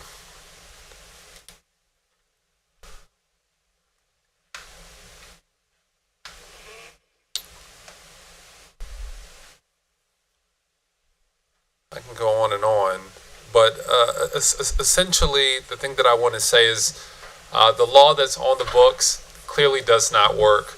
We have between 20 and 30,000 pit bulls in our county right now. We're spending $3 million on the books right now. We're killing over 1,000 dogs a year. And if you read the bill and you read it closely, what we've said, we've actually expanded the definition of dangerous dogs. If you look at page 7, and we said that if there's a dog that poses a physical threat to humans because of specific training, because some of these owners have trained their dogs to be dangerous, regardless of the breed. You know, Cane Corsos are also big and powerful. There's no ban for them, so we have to really attack the behavior. And so this would apply to all dangerous trainings, not just one breed. So it says poses a physical threat to humans because of specific training or demonstrated behavior, or because the animal bite is poisonous, so we cover all animals, has been declared dangerous or potentially dangerous somewhere else. We know that there are some animals that have been declared dangerous in, let's say, Virginia or DC, and then they just move to the county, or vice versa. An animal does something here and they move to DC. This covers us. It says, hey, if you've been declared dangerous somewhere else, you can't just move that dog into here. So we actually strengthen our dangerous dogs laws under CB 97. The other thing that I want to draw out in this bill is that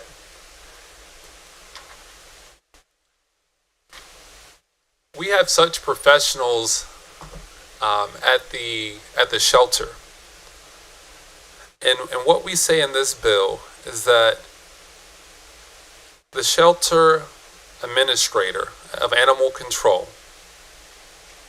nor any other person, cannot sell, release, or place for adoption an animal that the animal control officer has found to be dangerous or potentially dangerous in our county.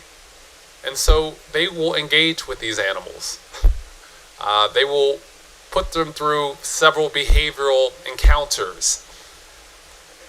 And so some of the examples that I heard today was, I was walking in the store and then a dog came running up to me to attack me. Well, that one's not going to be deemed adoptable. That's not what we're talking about. What we're talking about are thousands of dogs that pose no threat. And nothing's perfect. Not even the law that's in place, because we have 30,000 terriers roaming the streets right now, just unregulated. I believe that this bill will make our community safer, and I vote yes. Ms. Adams Stafford. I'll pass and come back to me. Ms. Blagay. I also vote aye. I just wanted to explain my vote because I understand both sides. I grew up in DC and I was around when people were using pit bulls to terrorize people in the community. So I do understand both sides here, and I definitely had concerns about voting for this bill. But I will say this, one of the things I do like about this bill is that it does bring requirements on the homeowner, on the dog owners or the pet owners, and that's a big part of this. The last, as you noted, and I was going to note that, when I look back and did research on the last attacks by dogs, most of it actually were not pit bulls, but other breeds.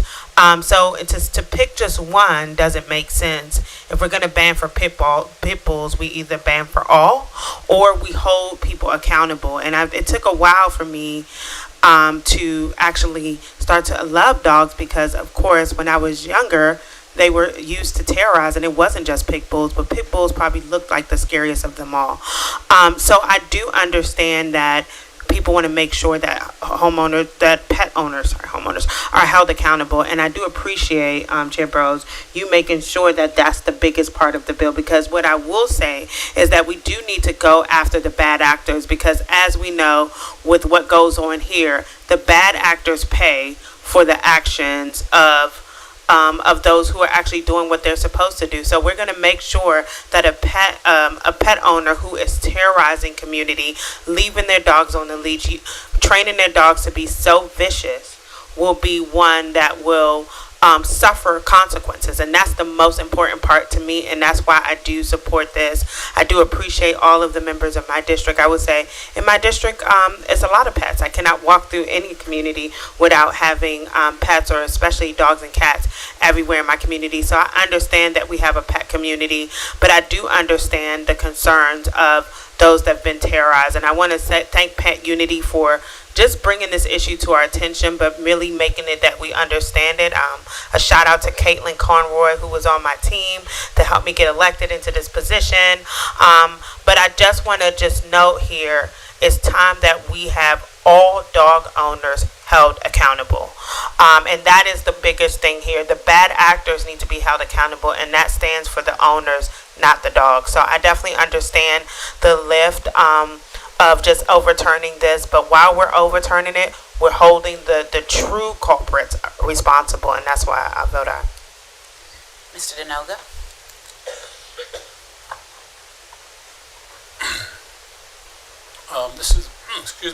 This is my 16th year on the council, so I've been living with this issue for a long, long time.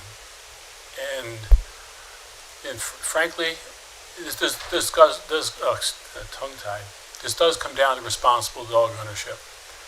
Unfortunately, for me, I believe we have a lot of irresponsible people in general in the world. I look at the traffic, people drive like nuts.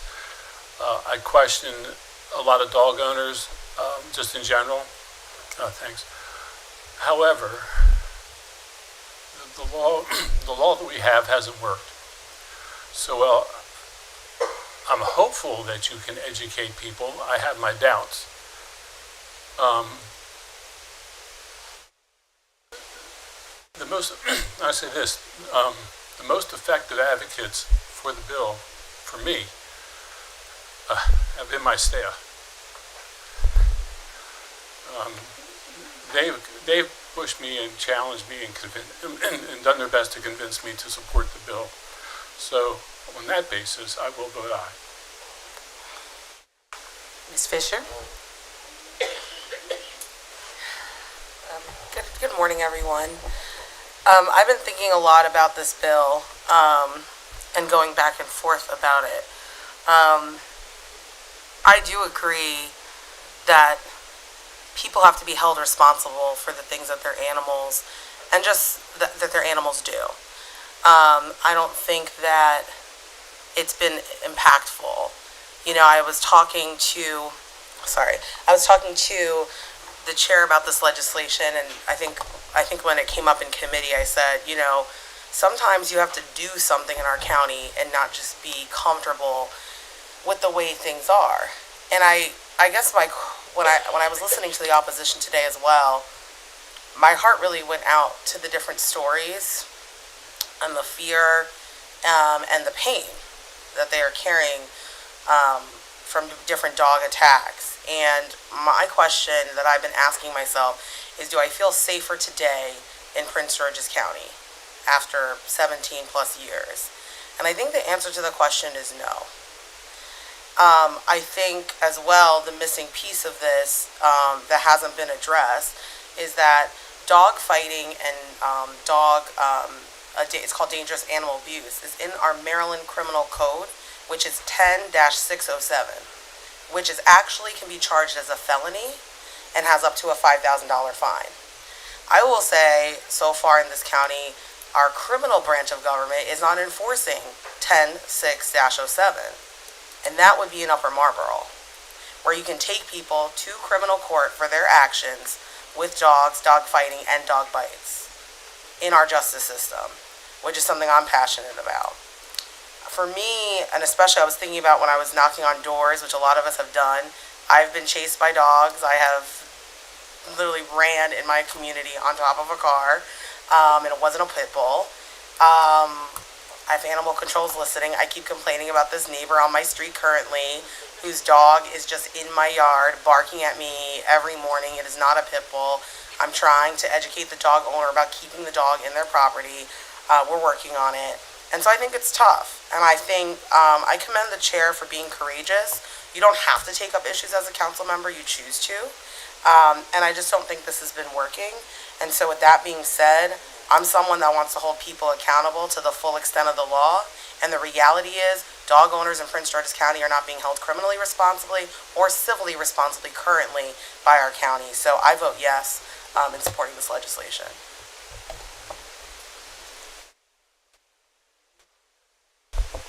Mr. Harrison? Hey, thank you, Madam Clerk. And I want to thank the chair for really taking this on. Back in 2017 or 18, actually 2018-19, this came up. And I was one of the only ones that voted to repeal this pit bull ban. Prior council did not. Matter of fact, I remember the media, as they are in this room today, covering that piece of legislation back then. I remember WTOP quoting me on what I had to say. And over 30 years, we've spent approximately about $100 million enforcing a pit bull ban, where today we've yielded over 30,000 pit bulls in the county. One might ask, is that the purest definition of flushing money down the toilet? When we could do all sorts of educational training when it comes to how we're supposed to raise these dogs, putting them in environments that are healthy. If you put a child in an unhealthy environment, what do you think happens to that child? What's the difference between a dog? If you teach a child how to steal and rob and do all these things that are heinous acts of behaviors onto the community, what do you think is going to happen? So if you teach a dog to sit here and fight, be an attack dog, being aggressive, and you're sitting there breeding and doing crossbreeding and things of that nature on just the sole premise of trying to make $1. There was a lot of dog fighting back in the days in the early 90s. We're in 2026. There's been a lot of fear-mongering, and no disrespect to anyone that has been bitten by a dog or been maimed by a dog. But I will say this is solely about the owners. This is solely about the environment which a dog is raised. And I said it back in 2019, and I'm saying it today. This should have been repealed a long time ago. And the honest truth is, just imagine if you took $100 million and reinvested it into the animal shelter, what results would you see? What kind of programming would you see? And so today is the day where we, and I want to also apologize for all the responsible dog owners that are out here that have lost their pets due to this pit bull ban that's been in place for 30 years. They lost a loved one that they cared for, they nurtured, they honored. They had a relationship with this dog. And yet, they lost their dog because it was a pit bull. Just imagine if any one of us was treated like that, where we were euthanized because of the way we look. I think that's unfair. I think it's discriminatory. And so, Mr. Chair, I'm proud to be a sponsor on this bill, and I'm proud to vote yes on this bill. And enough's enough where we're flushing money down the toilet that is not working, and this is taxpayers' money. 30,000 pit bulls in the county today, and not all of them are aggressive. So it's the owners. Mr. Hawkins? Thank you, Madam Clerk. The songwriter writes, how did we get here? We shouldn't really be here. How interesting it is that the council member who serves as chair of this council is also from Councilmanic District 8. He's the lead person on repealing the pit bull ban, and yet some 30 years ago, Mr. Denoga, it was the council member from District 8 that established this ban. When I served as county council chair in 2021 and 2022, the pit bull ban discussion came up, and I suspect they may have had the votes to override me as chair, as I would not put this discussion to my colleagues during those 2 years. Because I came on this council strongly committed to keeping the pit bull ban in place. After 8 visits to the animal management shelter off of Brown Station Road, going there to see what kind of issues our shelter was having, what kind of ways we could help. Wasn't even thinking about the pit bulls. And as I spoke with the staff and volunteers during those 8 visits, something changed in me. Something made me start looking at this differently. And some of you know, I treated you to brunch on Sundays because I wanted to really understand what was going on with our pit bulls. Because I come from a black church where many of the members were supportive of the anti-pit bull legislation. And I had to come to grips with those discussions as I asked hard, delving and probing questions. And your answers and seeing those dogs as I walked around the kennels thinking they were going to terribly bite me, and some of you allowed me to get close to those dogs, and I realized these dogs were not vicious, it was how they were trained. And lastly, last Monday, you all sent your closer at me, and I'm going to just use the term Jennifer as I refer to her. You sent the closer at me. And out of nowhere, she said, visit on Monday. Come see what goes on in the shelter on Monday. And last Monday, as I visited the animal control, animal shelter or animal management facility, and saw all those dogs, and I know I'm imagining and creating a scenario that isn't really a reality, but it was a reality for me. I saw those pit bulls looking at me as I walked past each of them. What are you going to do? You may not can save us, but you can save the ones to come. And lastly, I left out of the house this morning. My wife, who had been bitten as a young girl by a dog, it wasn't a pit bull, but a dog. She's very supportive of keeping the pit bull ban. And it's a discussion we had almost every night. And I say this to you because as I was leaving out this morning, she said, honey, I know I've been on you because of my own paranoia with dogs. And I know I made you become the owner of 2 cats and no dog. I know you're a dog guy, but because we're in the house together, cats and I, we rule, so we have cats. But she said, today when you vote, follow your conscience. And today I'm going to follow my conscience and vote in favor of Chair Burrow CB 97, and I vote aye. Ms. Watson? Well, the benefit of going last is that everybody else pretty much sucks up all the air and says what you want to say. And each person all of my colleagues who have spoken already have said everything and addressed everything. I just want to thank you all for being here, everyone, advocates and those opposing the bill. We have to hear both sides. And I appreciate all of your input, your testimony today. I also want to say thank you to my chair, Edward Burrows, who has courageously stepped up to move this forward and put it out there. Because it's, you know, a lot of times people are afraid to do it because it's about votes. You know, and who's going to support you after you vote for a certain bill.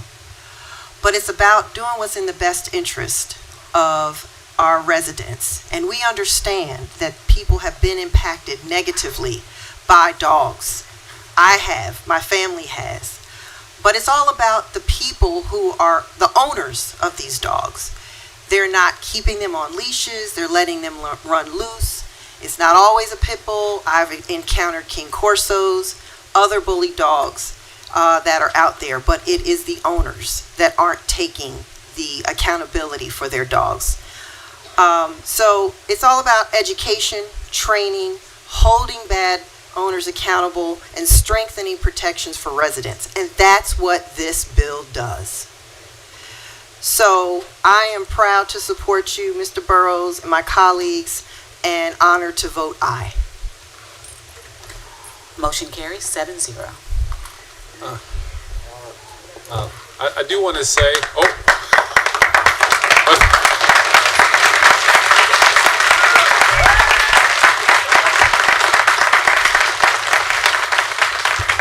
you all are in violation of the rules. Where are those responsible dog owners? Right, you're in violation of rule. What's the rule, Colette? No. Just a point of personal privilege. I want to thank you, Kate, Holly, Maya, Dan, Bonnie, Kelsey, Dr. Woodson, Jess, Stacy, Victoria, Jennifer, Ayana. Did I say Holly already? Did I? And of course, Preston, who this is your baby. And everyone who is a part of the Pet Unity Project. You guys have gone above and beyond organizing. This is your bill, your baby. I want to thank Kathy Cannon, who was the lawyer who really provided all the options in such a spectacular way. This bill has passed, and with that, at the request of the majority of my colleagues, we'll take a 10-minute recess. Did you have something? I was going to make a motion for recess. Okay, we'll just take a 10-minute recess.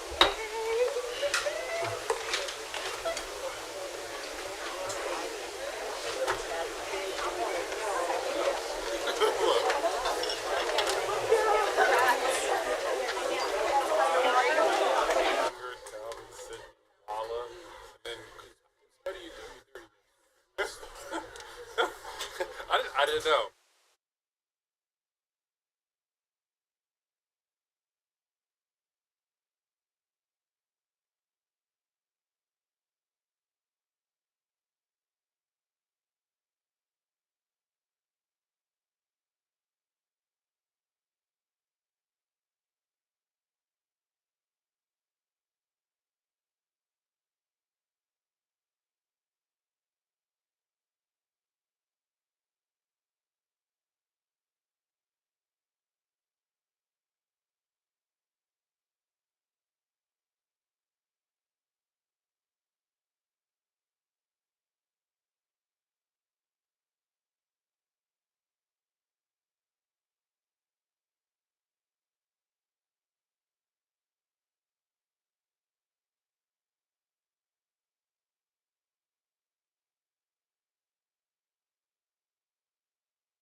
We need one more.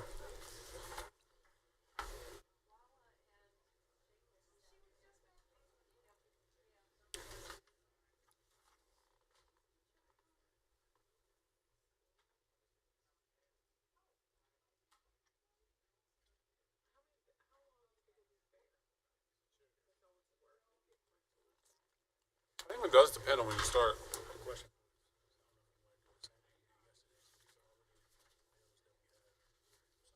Uh-huh. There's 5 bills in total.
All right.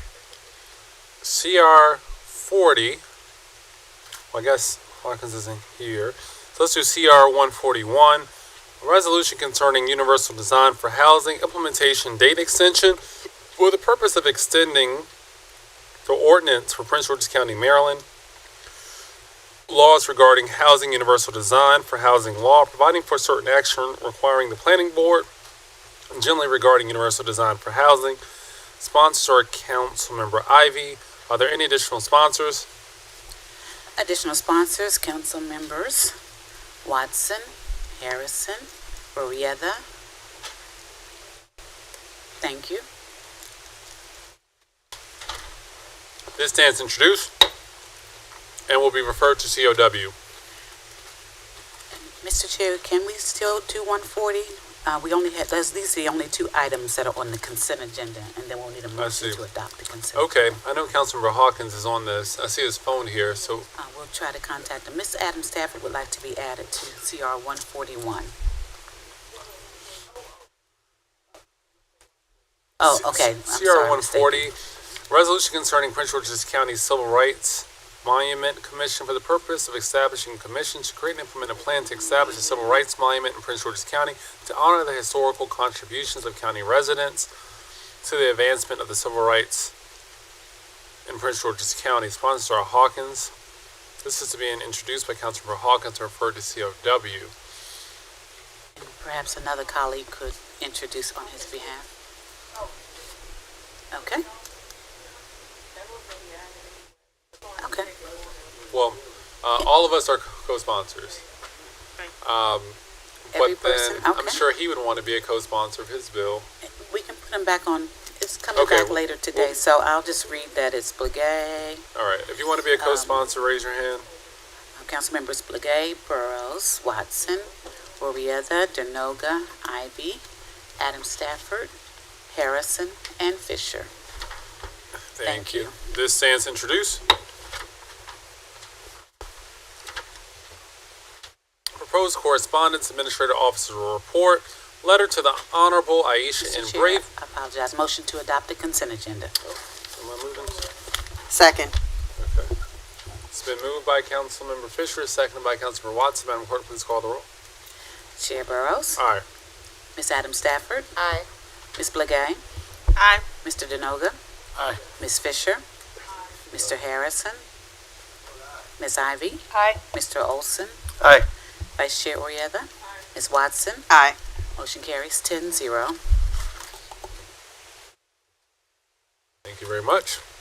Proposed correspondence, letter to the Honorable Aisha and Bravoy County Executive regarding the FY 26 through 28 Local Impact Grant Multi-Year Spending Plan. Is there a motion to authorize the chair's signature? I move to authorize the chair's signature. It's been moved by Councilor Watson, second by Council Vice Chair Oriata. As amended, Mr. Tutt, do you have the amendment? You want to go over them? Thank you, Mr. Chair. The draft letter in your packet has been amended, and I will read the new language. Actually, I'll just share the contents of the letter very briefly.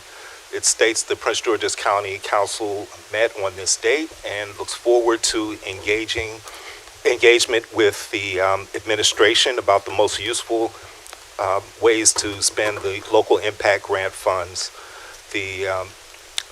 We have made changes. We have not made any changes to the letter at this point from what was transmitted by the administration.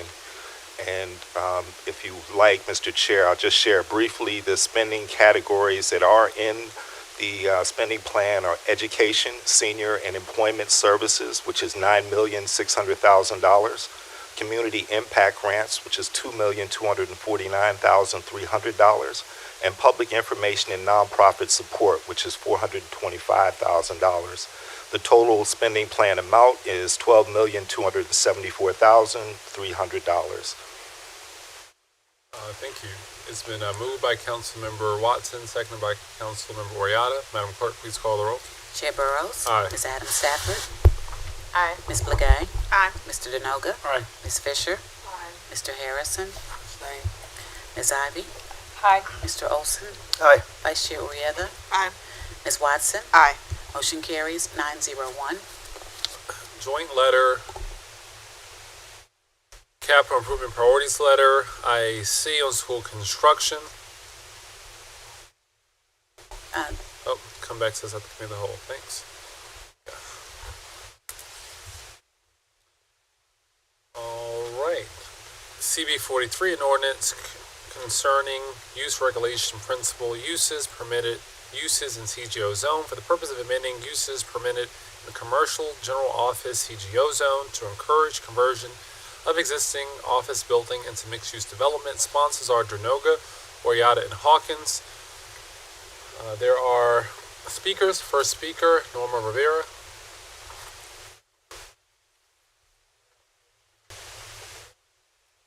Good afternoon. For the record, Norman Rivera, here representing Sage Ventures LLC. We have a 25-acre plus CGO property at the corner of southwest corner of Lanham 7 Road and Greenbelt Road. Behind us is the Fairways Golf Course Development, the Reed Temple along 193 to our west, our office buildings, restaurants, the Eastgate Shopping Center, Lidl, etc. The zoning history of this property is that it was zoned EIA way back in the 70s. Then it was rezoned OS. Then it was rezoned CO. Then in the council, in the CMA in 2022, the council and the planning staff saw fit to rezone it to CGO. So we said, great, we're going to propose residential uses in the CGO zone, which is appropriate since it's sandwiched between residential all around us, the Wingate subdivision, for example, across Lanham 7 Road. The mixed use aspect of the CGO is perfect because it can be applied to various situations. In some locations, it may be perfect for more commercial. But in this case, the CGO zone to be developed as retail commercial office would be a detriment to the Eastgate Shopping Center and all the other retail and office uses in this corridor. We have a zoning certification letter from Park and Planning that says townhouses are permitted use. And in the code, in fact, they are permitted use. So our issue here is that this would require rezoning, and that would be very detrimental. I forgot to mention that from a procedural standpoint, it was my understanding that CB 1524 would be before the council before CB 43 would be processed. There's been many communications between my colleagues and I and the council to that effect, and we still have not seen that on the agenda.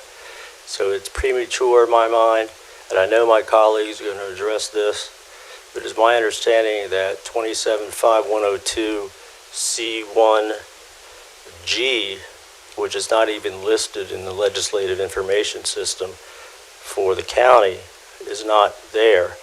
Therefore, CB 43 attempts to amend something that isn't in there in the first place. So I think that's a procedural issue, not even a procedural issue, it's a substantive issue that has to be rectified before we proceed on the merits of this bill. In case this bill does proceed, I would gratefully respectfully request a grandfathering amendment to allow for plans filed before October 1st, which ours is. Thank you very much. Mr. Howard? Thank you, Mr. Chairman, members of the council. Thomas Haller, and I'm an attorney with offices in Largo, and I'm here today speaking on behalf of Center Park 3 LLC, which is the owner of land in a dying office park, which is located outside the Beltway. I want to follow up on Mr. Rivera's point. CB 43, in our view, is improperly before the council. When the court remanded CB 15 with instructions to hold a public hearing and to consider the amendment to that legislation which affected the CGO zone, CB 43 was modified. And we were told by the sponsor of the legislation that CB 43 was premised upon CB 15 being acted upon prior to CB 43 being scheduled before the council. That has not occurred. It is not on today's agenda.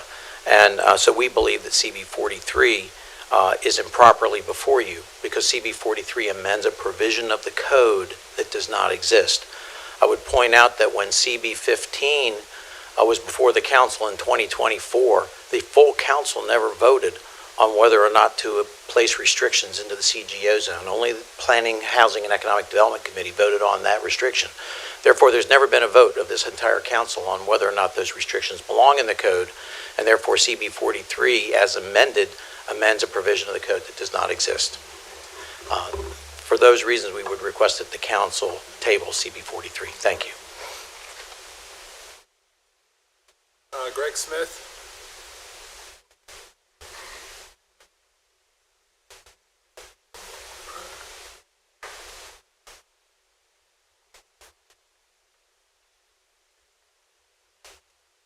Good afternoon, Chair Burrows, Vice Chair Oriata, council members. I'm Greg Smith. They're testifying in favor of CB 43. It's a piece of compromise legislation that allows certain housing developments to take place on CGO zone properties. It does impose some additional requirements on townhouses and duplexes outside of the Beltway. If a property is more than 25 acres, it requires a plan development zoning map amendment. If it's fewer than 25 acres, it requires a special exception. It doesn't ban any type of housing unit at all. It also makes an accommodation to revive office buildings, vacant or derelict office buildings, to be converted into dwelling, multifamily dwelling, or mixed use. So it provides some ability to expand affordable housing stock if that's that direction the owner wants to go in. It is compromise legislation. It would not at all, as far as I know, stop Mr. Rivera's development. I believe that's a Zero Lanham Severn development. It would simply place a requirement that they go through, depending on the size of the property, either a special exception or plan development zoning map amendment. That project still could proceed after due review by public bodies and public comment. So the last I checked, the development pipeline presented by the planning department said that as of August of 2024, there are more than 49,000 approved but unbuilt housing units, residential units in Prince George's County, and nearly 40 million square feet of non-residential development. This premise that any requirement at all is going to crater our economy or make housing less affordable it's undermined by those facts that we have this huge stock that has been approved that they're not building. So thank you for your time. Thank you. This public hearing has concluded. Is there a motion to enact? Good. Could I ask a question before we get started? The motion on the floor. Motion to enact. No, there wasn't a motion on the floor There needs to be a yet. motion so you I can address it. haven't recognized you, Councilmember Ivy. So wait to be recognized. I asked for motion. The motion was made by Councilmember Denoga. It was seconded by Vice Chair Oriata. Discussion. May I ask a question now? You may. Could we get maybe Ms. Zabakis to give an opinion on what Mr. they were Kumar, if you could come up. saying? She doesn't know it. My understanding is that you can pose a question to her if you like. My understanding is that he's the one that's been working on this. Ms. Ivy, do you have a question for Mr. Kumar? Yeah, I wanted you to address what the previous people had just brought up. I mean, we were supposed to address CB 15 first, but we haven't done that, so. Thank you, Ms. Ivy. Raj Kumar on behalf of Principal Counsel for the District Council. As you're aware, CB 15 of 2024 was challenged in court. Judge Roll affirmed the enactment of CB 15, subject to the striking of two amendments that were made after the public hearing, Amendment 5 and Amendment 15. Judge Roll did not strike down CB 15. She only struck down Amendment 15 and Amendment 5. Judge Roll specifically indicated we are not to hold a public hearing on Amendment 5, only on Amendment 15. That public hearing has been held. CB 43 has in it what Judge Roll affirmed, which was CB 15 with Amendment 13. That language here in 43 there's been some disagreement as to whether it's existing law. There's my understanding that it could be underlined and added into the law if there is some confusion that it's not the law. It is my position, because I was in the courtroom and it's in the transcript, that Judge Roll was only striking Amendment 5 and Amendment 15. She affirmed the enactment of CB 15 on all other grounds. I have a question. Thank you, Attorney. Councilman Rive, are you done? I'm sorry. Councilmember Harrison? Mr. Chair. No, I meant no disrespect. No problem. Attorney Raj Kumar, the Amendment 15, let me clarify. We had a public hearing on CB 15 and consideration of Amendment 15. Am I correct? There was a public hearing on Amendment 15. Okay. Not CB 15. No, Amendment 15, Correct. which is the amendment that I offered that suggests to remove the special exception approval on certain lot acreages for residential development in the CGO zone outside the Capital Beltway, pursuant to the court order for the second public hearing on the floor amendment on to Council Bill 15, 2024 on October the 7th. So there hasn't been a call for a vote on that. So if we don't vote on that amendment, what happens? If CB 43 goes through, that will be the law as amended.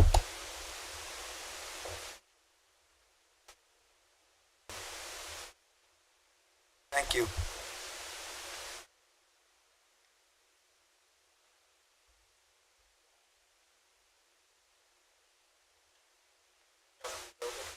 Mr. Chair, I'd like to make a motion to amend the agenda. Sure. Actually, you don't need to. They're preparing an additions package. What we'll do, we'll call down CB 15. That amendment will die, and then we'll be right back where we are. In that case, I withdraw my motion until we take care of that. All right, but you can do a substitute motion. Maybe it's let's maybe you two can withdraw the motion on this. Yeah, we'll wait. All right, we'll come back to this, and that amendment will die, and we'll be back in the same position that we're currently in. But anyway, CB 69, an ordinance concerning use and regulations, permitted use, quick service restaurants, drive-through service for the purpose of limiting locations of quick service restaurants with drive-through service by prohibiting such uses in residential zones, allowing such uses by special exception in certain commercial zones to address unique adverse impacts associated with quick service restaurants with drive-through service. There's a speakers list. First one is Melissa. Are you here? Next is will be Greg, then Richard.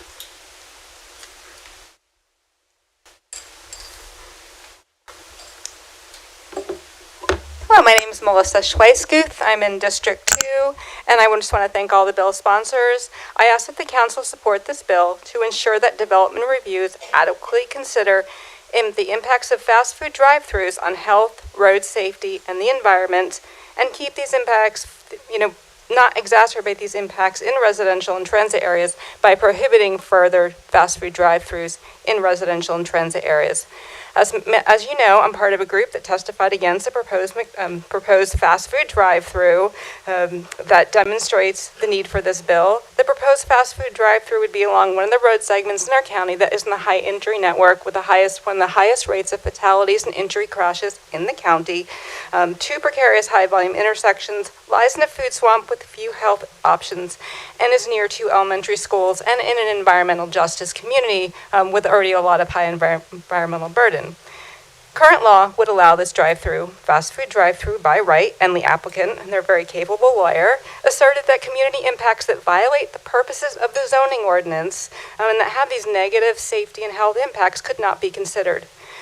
Our team did extensive research on the potential impacts, testified at many hearings, appealed, had it remanded after the planning board approved, and the majority of the council expressed very strong agreement with our concerns. And we believe that your understanding of those concerns is one of the drivers of this bill and shows that CB 69 is timely, needed, and appropriate.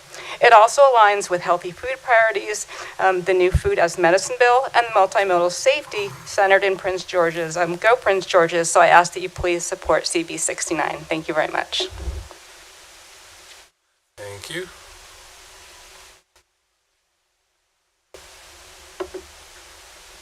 It's rare that I'm the taller speaker, but here we go. Good afternoon, Chair Burrows, Vice Chair Oriata, council members. My name is Greg Smith. I urge you to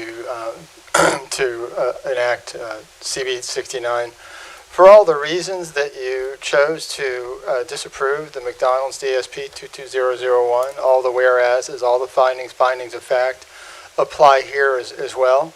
This bill does not ban fast food drive-thrus. I'm not a fan of fast food drive-thrus, but it doesn't ban them at all. It simply takes them out of our residential communities. It allows to proceed under certain conditions in other zones, a special exception, which allows for greater scrutiny and clearer tests of whether or not the proposed drive-thru is in keeping with the county's policies and goals and laws, and gives the public more of an opportunity to comment on these projects. Councilman Harrison did a great job leading off in his statement against that particular McDonald's. Every one of the points that he made and the rest of you made against that project apply here as a matter of policy. And it goes well beyond whether or not we're getting yet another unhealthy food option in our communities. One of the biggest impacts of fast food drive-thru is that they depend on high volumes of traffic, and they're meant to induce higher volumes of traffic. They are meant to draw traffic to a spot, and by definition are likely to make congestion and safety worse. Also, through that and through the addition of traffic and cars sitting there idling in long queues, it increases exposures to the patrons, to the restaurant staff, and potentially to the surrounding community, to highly toxic and often carcinogenic air pollution. I used to work on that issue. The EPA has identified more than 1,000 pollutants that come out of tailpipes. It's identified more than 30 as so-called mobile source air toxics. That doesn't mean the rest of them are benign. It just means they haven't gotten around to studying them as thoroughly and labeling them as air toxics. We don't need additional exposures to these highly toxic and carcinogenic chemicals. So I urge you to support CB 69. Thank you very much. Thank you. Richard Helmer. Richard. Valerie, I can't make out the last name. Zelensky.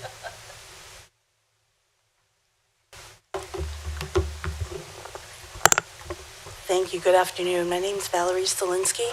I'm a 20-year homeowner in Mount Rainier, District 2. When I saw this bill, I thought, finally, experiencing the McDonald's that was trying heavily to insert itself into a dangerous intersection, not even 2 miles from another McDonald's, I thought back then, this is why we can't have nice things. But maybe we can. We have too many drive-through and fast food establishments as it is. We need another McDonald's, Checkers, Rofo, said no one ever in our county. If we want it, we know where to go get it. And we have cars, so we can drive to it. Like someone before me said, we are not allowing establishments to exist in the county.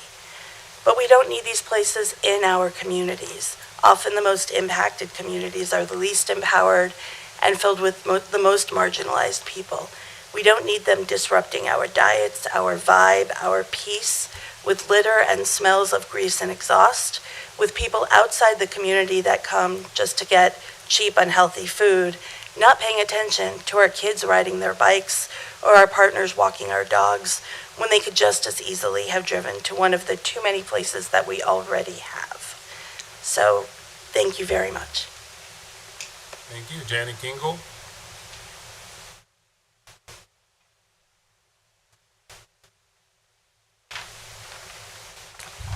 Good afternoon. My name is Janet Gingold. I live in Kettering.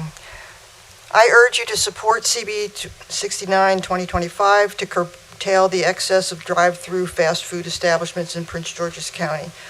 This common sense legislation will enable decision makers to consider the cumulative impacts of existing similar facilities and say no to more drive-throughs where they are not needed or wanted. Requiring a special exception for drive-through fast food establishments in the CS and CGO zones and prohibiting them in residential multifamily zones in the TAC Edge zone will help our county progress away from a car-centric throwaway culture to safer, more walkable communities with healthier food options. One friendly suggestion, it's not clear from this legislation what will happen to existing facilities when the usage permitted changes and what will happen when they change ownership.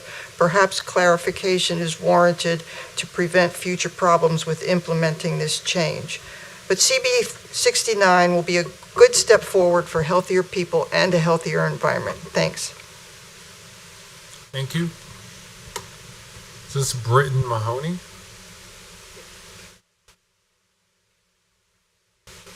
Thank you, Council. Brendan Mahoney, representing the Restaurant Association of Maryland and our members in Prince George's County.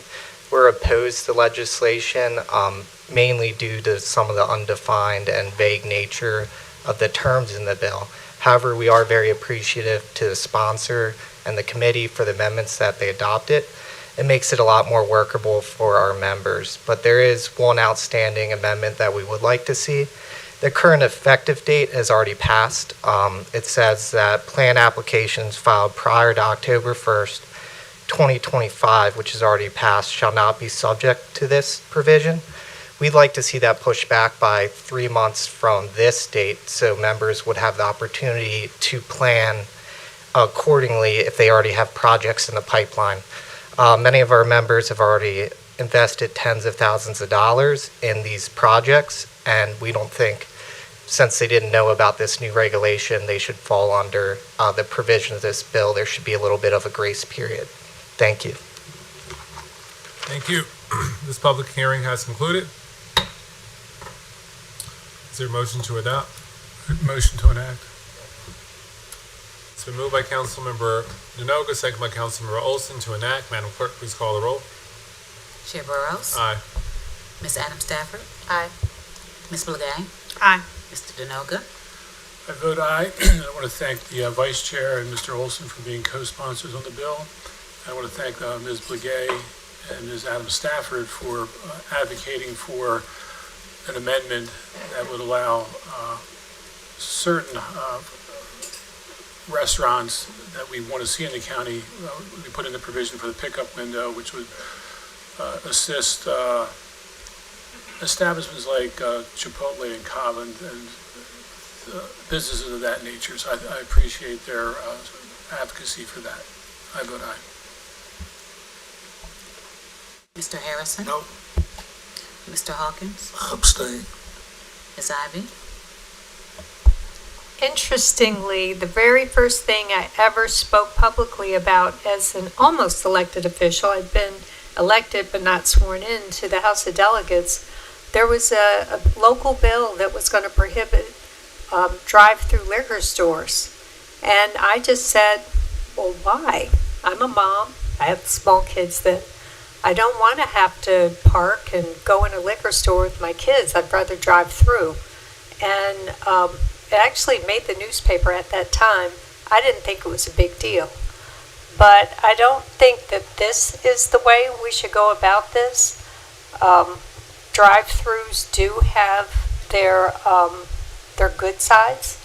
I know that many seniors have trouble getting out of their car and going in to get things, and they like drive-through. So I don't think that we should do this. I'd be happier with it if it said no drive-throughs in the residential zones, but the special exception thing, people think that's no big deal. It is a big deal, and it's designed to be a big deal to prohibit it really happening very often. It costs a lot more and it takes a lot longer. So, you won't be having more Starbucks, for example. They're not clamoring to come here anyway, but it makes it so that we're just saying, well, you're just not welcome here. I think that this bill does allow the current ones to stay, but future ones, I don't think we'll have any interest. So for that reason, I'm going to vote no. Mr. Olson? Thank you. I'm going to vote aye. To explain my vote, I want to thank Mr. Denoga for putting the bill together. This is a very important bill. We have talked a lot about, and we have made actions, to make our communities more walkable. But this is an important step to continue to make our communities more walkable. The turning movements, the conflicts with vehicles, between vehicles and pedestrians and cyclists, and the curb cuts that are necessary, those all detract from a walkable urban community. And so clearly we should not. I had an example where we have a transit-oriented zone, and we had to allow a drive-through, like literally a very short distance, like 2 blocks, a block and a half from a transit station. That just made no sense, but there was nothing I could do to stop it. So we need to keep the momentum going. This is a sensible bill. Frankly, it's overdue, and I think this is something that will benefit the future of Prince George's County greatly. I vote aye. Thank you. Mr. Chair? Mr. Chair? Sorry to interrupt. I think we're in the middle of the vote. Okay. I think I omitted something which we can go back and reconsider. No. Okay. Let's finish the vote. Vice Chair Orieta? Thank you. Want to echo the sentiments of my colleague by thanking Councilmember Denoga for his work on this legislation.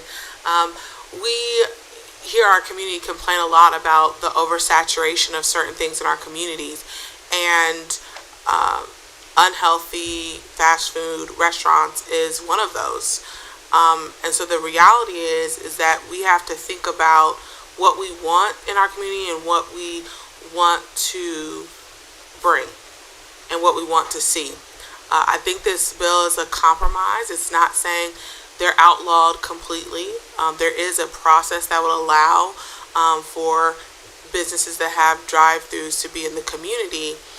But it's also saying we do see a huge issue and a huge concern, and it's our responsibility to hear our community and to fix it. And I think this, like my colleague said, is long overdue, and I vote aye. Ms. Watson? So I'm not in favor of more unhealthy food options, and I certainly support bringing healthier options to the county. But I believe that, this is too restrictive, especially in certain zones. I'm not in favor of seeing fast food restaurants with drive-thrus or fast food restaurants, period, that are unhealthy in residential zones. But, I would also like to see some data that shows that drive-thrus are bad. Why restrict them in where they're being restricted? I haven't seen any data. I understand more walkable communities are great, and I'm all for that. But if I'm a mom and I have kids in the car, I'm not going to get out of the car with the car seat most of the time to take them inside. Drive-thrus are certainly easier. So right now, to me, this poses another barrier with the process to bringing more business to Prince George's County. So I'm going to not vote in favor of this bill. I vote no. Because it just, to me, says again that Prince George's County is not open for business. Motion carries 6-3-1.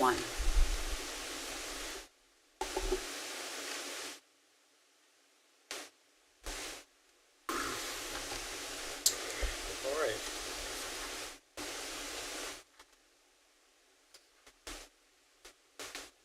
CB 77, an ordinance concerning municipalities, county use and occupancy permits, application documentation for the purpose of providing that the Department of Permit and Inspection and Enforcement applications required at the time the county use and occupancy permit application is made to provide a certain municipality with certain documents and generally regarding use and occupancy permits in Prince George's County. Sponsors are Oriata, Olson, Denoga, Watson. This is introduced on 10/14/2025. Don't see any speakers for this bill. There are no speakers. This public hearing stands concluded. Is there a motion to enact? Motion to enact. Second. It's been moved by Council Member Oriata, second by Council Member Adam Stafford. Madam Clerk, please call the roll. Chair Burrows. Aye. Ms. Adam Stafford. Aye, and if it's not too late, I want it to be added. Ms. Blagay. Aye. Mr. Denoga. Aye. Mr. Harrison. Aye. Mr. Hawkins. Madam Clerk, I vote aye, and again, if it's not too late, may I be added to this bill? Okay. Ms. Ivy. Aye. Mr. Olson. Aye. Vice Chair Oyetha. Aye, and I just want to thank my colleagues. This bill really helped municipalities. The number one complaint we all get, those that have municipalities in their district, is that they're the last to know when businesses are coming. And so this will just put the onus on those businesses to make sure that they, as soon as they apply for a permit with the county, that they also notify their municipality. So I think let's let our municipalities know this exists, so that this can really help with information on the level, the local level with our municipalities. So thank you, as I vote aye. Ms. Watson. I vote aye, and I want to thank Councilmember, Vice Chair Oriata for her leadership on this. It's certainly very helpful to my municipality, so I appreciate that. Thank you. Motion carries 10-0. CB 81, an act concerning Prince George's County Animal Welfare Advisory Committee for the purpose of creating Prince George's County Animal Welfare Advisory Committee, providing for the powers and duties of the committee, providing for the committee composition, terms, and officers, providing for meetings, providing for the committee's advice and annual report, and generally regarding animal welfare in the county. The sponsors are Watson, Burrows, Oriata, Denoga, Hawkins, Olson, and Adam Stafford. This was introduced on 10/21/2025, and we do have speakers. The first speaker is Kate.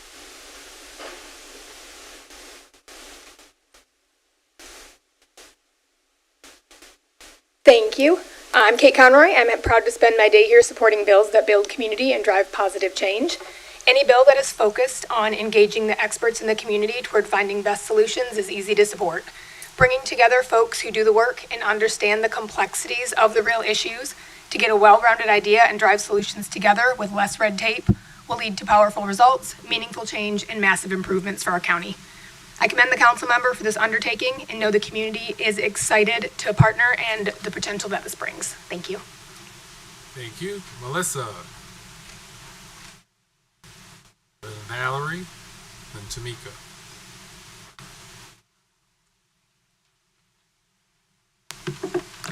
Hello, Melissa Schweisguth, District 2. I'm really taking advantage and maximizing my use of my car today, you can tell. So I'm a resident of District 2, and I'm a shelter volunteer for 2.5 years, a foster for four and a half years, 119 cats. I've got the cutest 4 black kittens at home right now. Just letting me know they're going to be available very soon. And a District 2 resident. I ask that you support this bill. I do thank all the sponsors. It looks like it will pass as we have 7, and I really appreciate Councilor Member Watson for your thoughtful work and integrating comments from the community and from different experts. This committee would be a great complement to the Animal Control Commission by elevating welfare issues. Every year when we have budget hearings, you hear a lot of us, shelter volunteer, rescue groups, foster organizations coming and expressing needs for the shelter.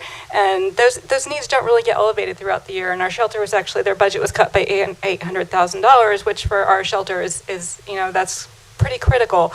So this committee will be really important in helping to elevate these issues that we bring up at the budget hearings throughout the year with the expert support, with bring those best practices. And I really see this committee as amplifying what the shelter management and our caring and dedicated staff know will improve animal well-being. Mr. Fisher has made incredible progress with it, not only with reducing the kill rate, but with the staff morale and improving practices. And I think this committee will just help us to continue to drive those improvements I, as a shelter volunteer, have to take training in sanitation and animal welfare and enrichment. The staff also take those, but we just don't have the resources. We don't even have toys for, for the cats.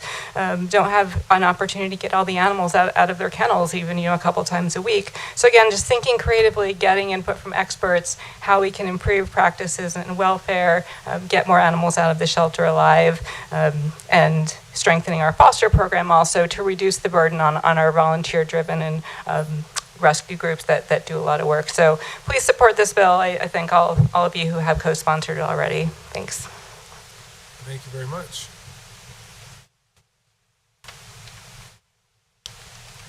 Hello again. My name is Valerie Solinsky. I am a 20-year resident homeowner of Mount Rainier, District 2. I am a dog owner, a dog person.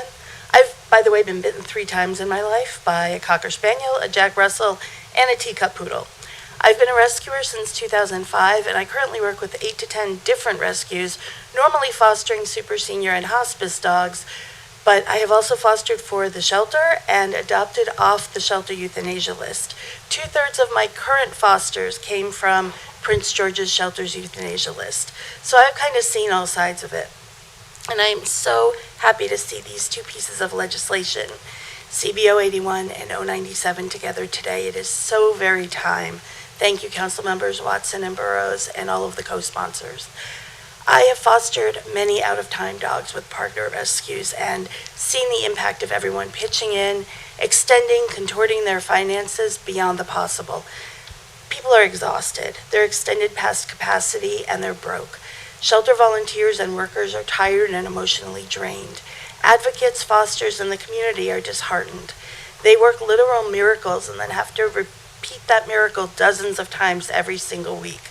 So replacing the previously ineffective laws with effective ones immediately will enable the animal care community to refocus, support, and collaborate through the amazing Animal Welfare Advisory Committee that is going to be established and exist. And I'm so excited for this committee to offer a place for individuals and groups to come together, convening different caring stakeholders and members throughout the community to support one another, build community and brainstorm, and share ideas and resources. This will result in positive changes and better everyone's lives in the county for the people and dogs both. Thanks very much. Thank you. Yes, Tamika? Hello again. I'm Tamika Nelson, a long-term resident of Prince George's County, Maryland. I see CB 081 as the perfect companion to the recently passed CB 97, specifically creating the Animal Welfare Committee. The Animal Welfare Advisory Committee would advise and oversee animal welfare matters. We need this. There are many parts to implement CB 097 for it to be effective and successful. I believe that CB 081 would be an excellent part of that puzzle. The safety and well-being of Prince George's County residents is the ultimate goal here, and I see this as just another step in the right direction. As an animal advocate, who knows, one day you may see me on this very committee. Please support CB 081. Thank you. Thank you. Seeing no more speakers, this hearing has been held. Do I have a motion? Move to enact. Second. Been properly motioned by Councilmember Watson, seconded by Fisher. Can I have a roll call? Vice Chair Oyeda. Aye. Ms. Adams Stafford. Aye. Ms. Blagay. Aye. Can I be added? Yes. Okay. Mr. Denoga. Aye. Ms. Fisher. Aye. Can I be added? It came out on the 21st. And thank you, Councilmember Watson, for your vision and leadership. Mr. Harrison. I vote aye, and finally pets are winning. Mr. Hawkins. Madam Clerk, I vote aye. Ms. Ivy. I vote aye. Please add me. It was on the 21st, as Juanita said. And I'd like to commend the council member for going through all the work to put this bill together. Mr. Olson. I vote aye. I also want to thank Councilmember Watson for her leadership on this. Thank you. Ms. Watson. Well, of course, I vote aye, but I want to really thank the residents who helped me put this bill together. I called a meeting of the animal welfare community, and we worked together to put all the important pieces in this bill because I heard them. I hear you every year since I've been here at the budget hearings. So I said, hey, where is their voice going to be heard best? And I believe this is a great place for your voices to be heard. So I look forward to seeing you when the call comes out to be on the committee. And I thank my colleagues for their support and thank all of you for your support. Thank you. Vote aye. Motion carries 10-0. Thank you. Next, we have CB 84, 2025, an act concerning senior protections and door-to-door solicitations for the purpose of amending the requirements for licensing, bonding, and operational conduct of door-to-door solicitations, establishing definitions for high-risk industries and seniors requiring criminal background checks and mandatory consumer protection and elderly fraud awareness training for certain applicants, increasing bond amounts for high-risk industries, requiring senior consumer rights disclosures, establishing a solicitation protection rapid response force to investigate violations and conduct public outreach, and providing enhanced penalties for violations, including specific protections for seniors and restrictions on repeat offenders. Sponsors Orietta, Watson, Burrows, Adam Stafford, Hawkins, and Olson. Do we have a speakers list? There are no speakers. Seeing no speakers, this hearing has concluded. Do I have a motion? Motion for enactment. Second. Motion by Councilmember Harrison, second by Watson. Can I have a roll call? Vice Chair Orietta. Aye. Ms. Adam Stafford. Aye. Ms. Blagay. Aye. And can I be added to this?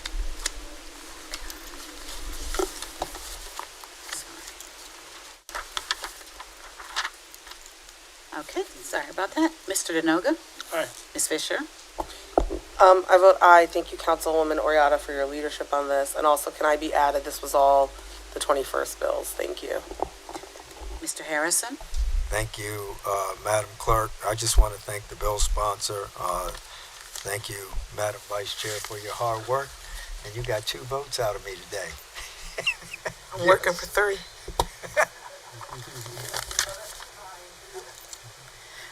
Mr. Hawkins. Madam Clerk, I vote aye. Ms. Ivy. I vote aye, and please add me. Mr. Olson. I vote aye, and I want to thank Councilmember Oriata for her leadership on this. And I will say that as I've been in my communities, I've been talking about this bill, and it's been very well received. So thank you for bringing this to the county. Vice Chair Orietta. Oh, I'm sorry, I already took your vote. Ms. Watson.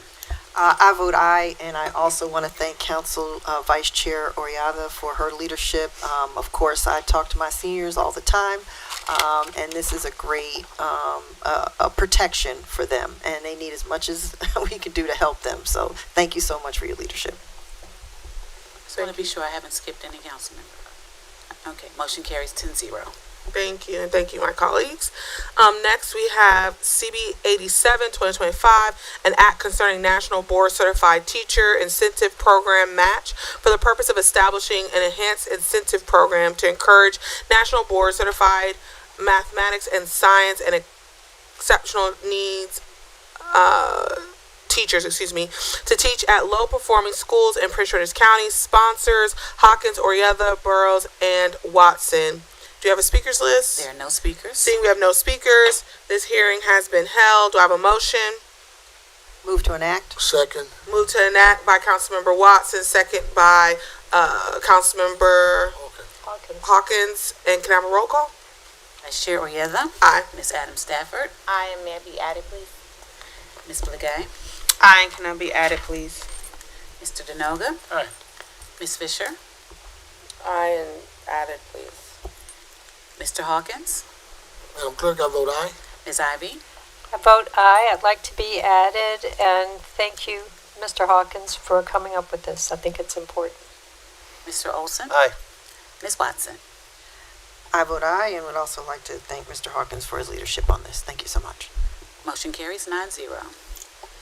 Next, we have CB 88, 2025, an act concerning locally owned and operated business incentive act for the purpose of stimulating the growth of locally owned and operated businesses by reducing the stifling burden of fees and charges on such businesses, thus fostering economic growth in Prince George's County. Sponsors Hawkins, Watson, Orietta, and Denoga. Do I have any speakers? There are no speakers. Seeing that there are no speakers, this public hearing has been held. Do I have a motion? Move to enact. Second. Motion by Councilmember Watson, second by Hawkins. Can we have a roll call? Vice Chair Oyetha. Aye. Ms. Adams Stafford. Aye, and I'd like to be added. Please. Thank you. Okay. Ms. Blagay. Aye, and I would like to be added. Mr. Denoga. Aye. Ms. Fisher.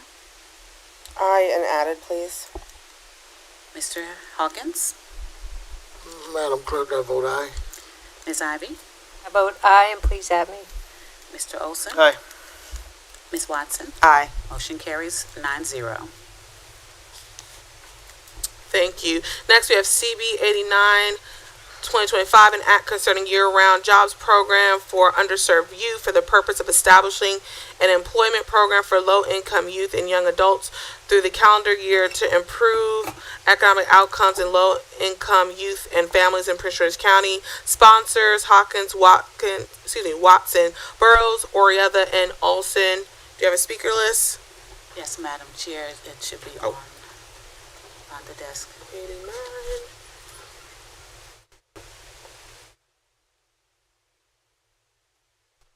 Mercy?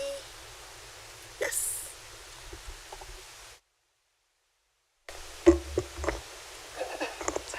Hello. Hi.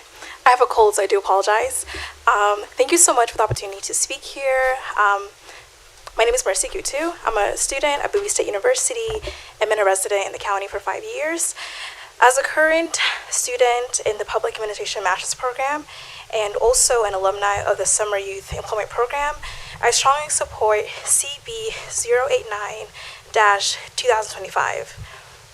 For this bill, it's really important because I've seen the great impact of program initiatives the county offers to youth, and this will really make a big impact. And from students at Bowie State University and across the county, they really benefited from programs such as the Summer Youth Employment Program, internships, and similar initiatives. And this really demonstrates the powerful impact of structured workforce pathways.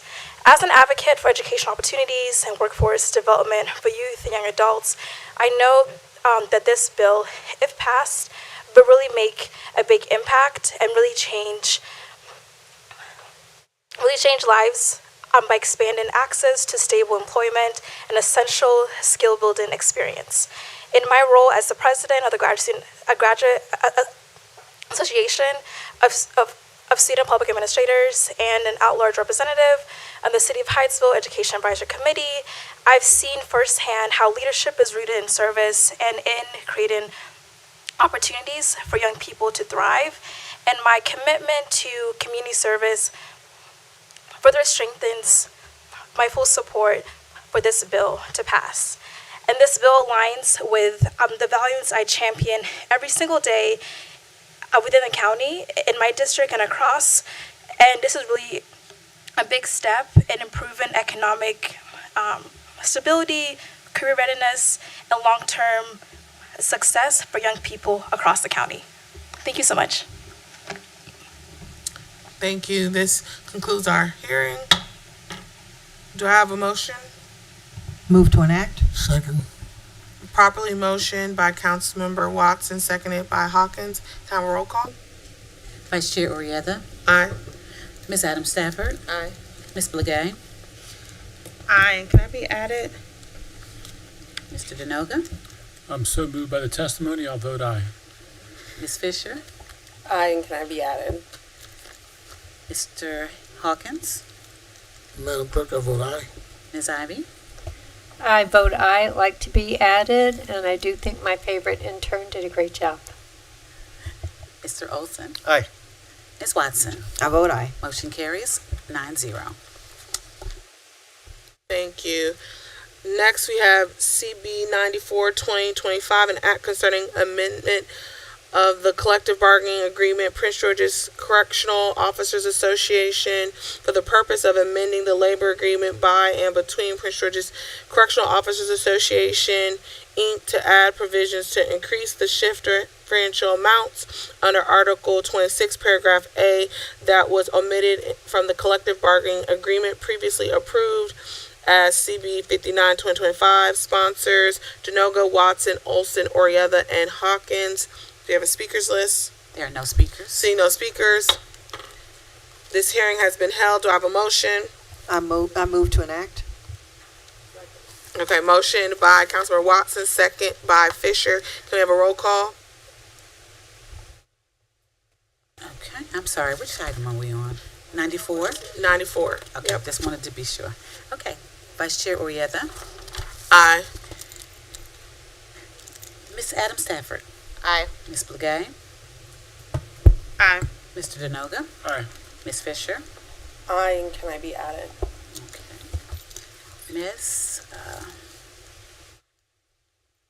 Mr. Hawkins, Madam Clerk, I vote aye.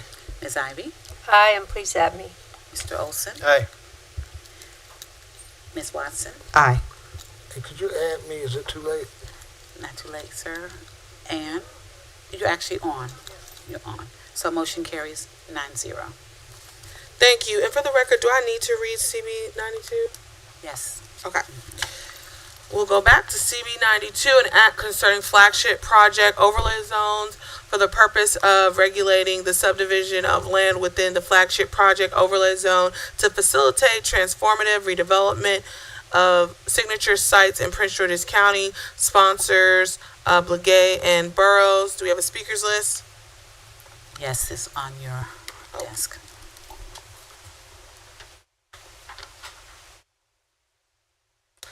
First, we have Melissa. And then after Melissa, Tamara Davis Brown.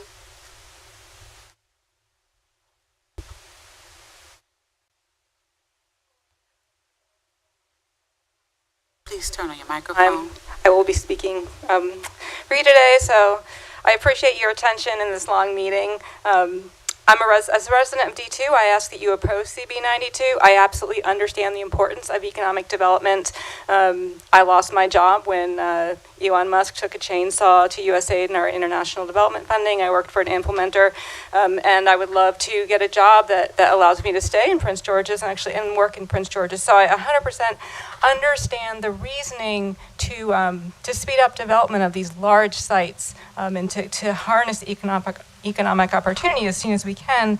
However, I think we need to have caution with these sites that the FPO would include 200 plus acre sites or 50 plus acre sites that are within a mile of those and zone transit. So it wouldn't impact only the arena, the stadium, the amusement park, but it would impact these transit zones and rezone them to TAC, which is actually a downgrading and really is just a danger to create sprawl. It's going the opposite direction from smart growth. So that's a big concern for me. In the least, this rezoning should not include transit districts, limited only to those sites that have the arena, the stadium, and things like that. I'm very concerned about the proposal to cut the DSP. The DSP is a critical part of public input and also council input. So you saw what happened with the data centers when the council decided that the prior council and executive decided that they were going to just go do away with the DSP, and now you have this big mess with Landover. You had to have this task force, and you kind of have to rebuild from scratch. So please don't go down that route again with these huge sites. DSP doesn't take that much more time, and it'll ensure that you do go around the route of good development, and that our council can bring forth comments from the public and your experience to shape these developments. So thank you very much. Thank you. Next, Tamara. And after Tamara, Janet.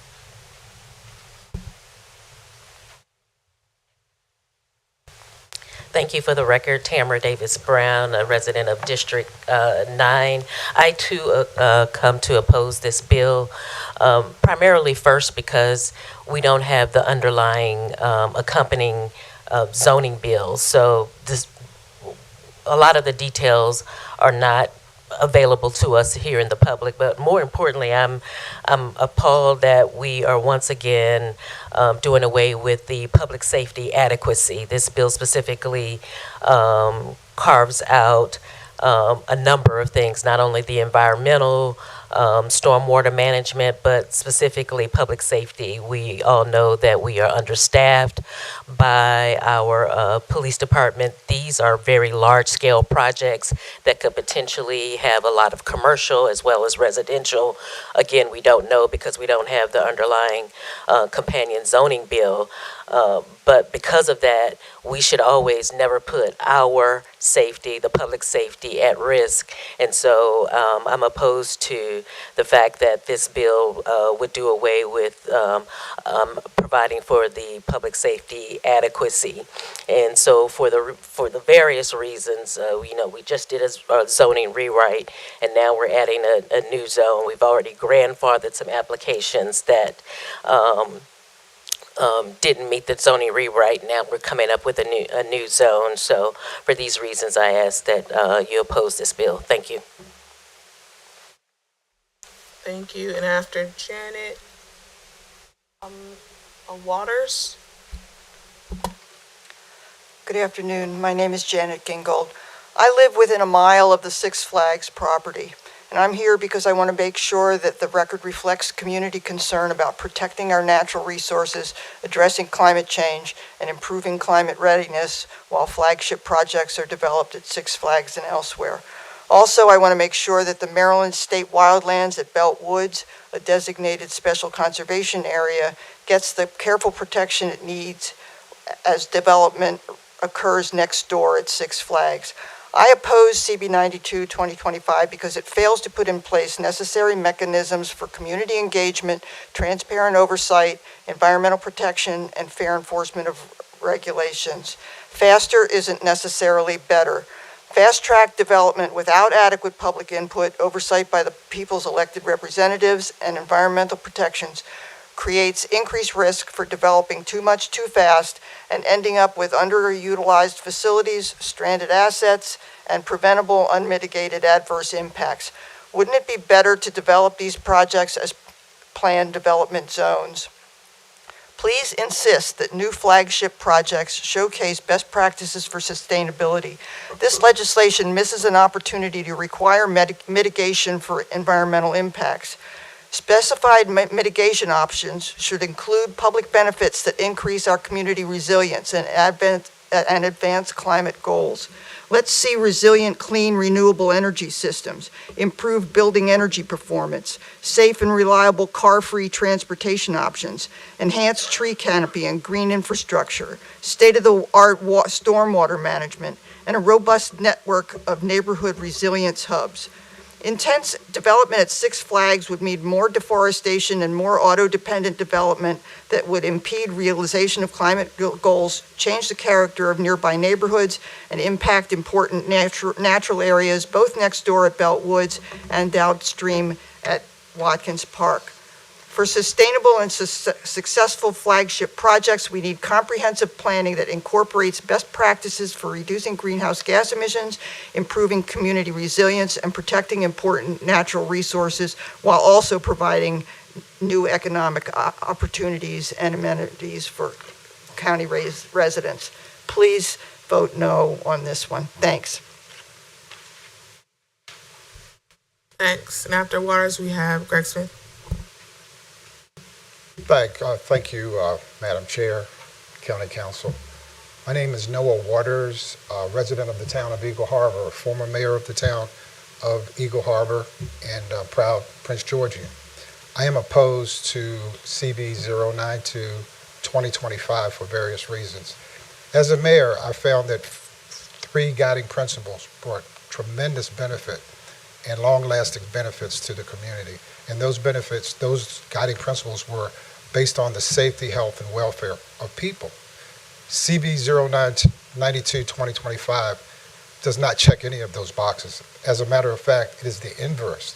It brings great environmental impact, great health impact, which are, a negative health impact, and economic impact as far as paying electric bills and those types of things. And I see it as a segue, and I think people will see it as an opening to discount, to take away provisions of people's will as far as incidences such as involved in the data center. I know that Eagle Harbor is being slated for a data center, which would absolutely ruin a town such as Eagle Harbor, and is analogous and synonymous to Prince George's County. We know about the over 22,000 petitioners and the national attention that Prince George's County has received as far as data centers. You have a genius bill that you put in active resolution, CR 038-2025, Heritage Tourism. You made this entire, you designated Prince George's County, the entire county, a heritage area. For every dollar in heritage tourism, Maryland has done this study, brings back 7. For every dollar in data centers, only $2.50. So I ask you to vote against CB 0792-2025 and to show your greatness in what you already have to use that. Thank you. Thank you. And then after Greg Smith, it'll be Taylor Frazier.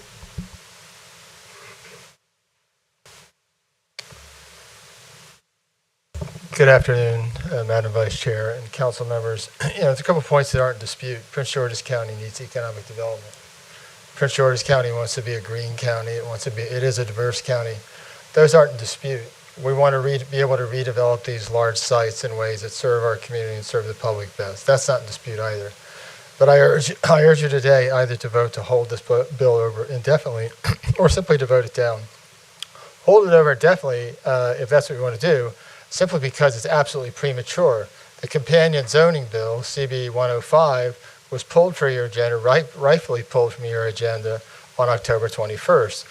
Otherwise, to move that bill, you would have gone through extraordinary steps to fast track a bill that's meant to fast track development in ways that cut the public out of the process in essential ways and diminish the public oversight, public comment, and council oversight, and council comment on what could be very high impact projects. That simply makes no sense from a public policy standpoint, from a public interest standpoint. To some extent, the subdivision regs are implementing regs for the zoning ordinance, sort of implementing regs for a statute. Well, the statute doesn't exist here that these regs are meant to enable. The flagship project overlay zone doesn't exist. So why would you enact subdivision regulations that are meant to implement a zone that doesn't exist? So on those grounds at all, just hold it over. But it's also not ready for prime time. I'll adopt by reference the comments made by Melissa and Janet and Noah, and who else commented on this? Somebody else, but also the excellent detailed comments submitted by the Greater Capitol Heights Improvement Corporation. Excellent detailed critique, but also excellent suggestions on how to move forward to thoughtfully and in the public interest redevelop these critical sites. Thank you very much for your time. I urge you either to simply vote this down or hold it indefinitely. Thank you very much. Thank you. And our last speaker, Taylor.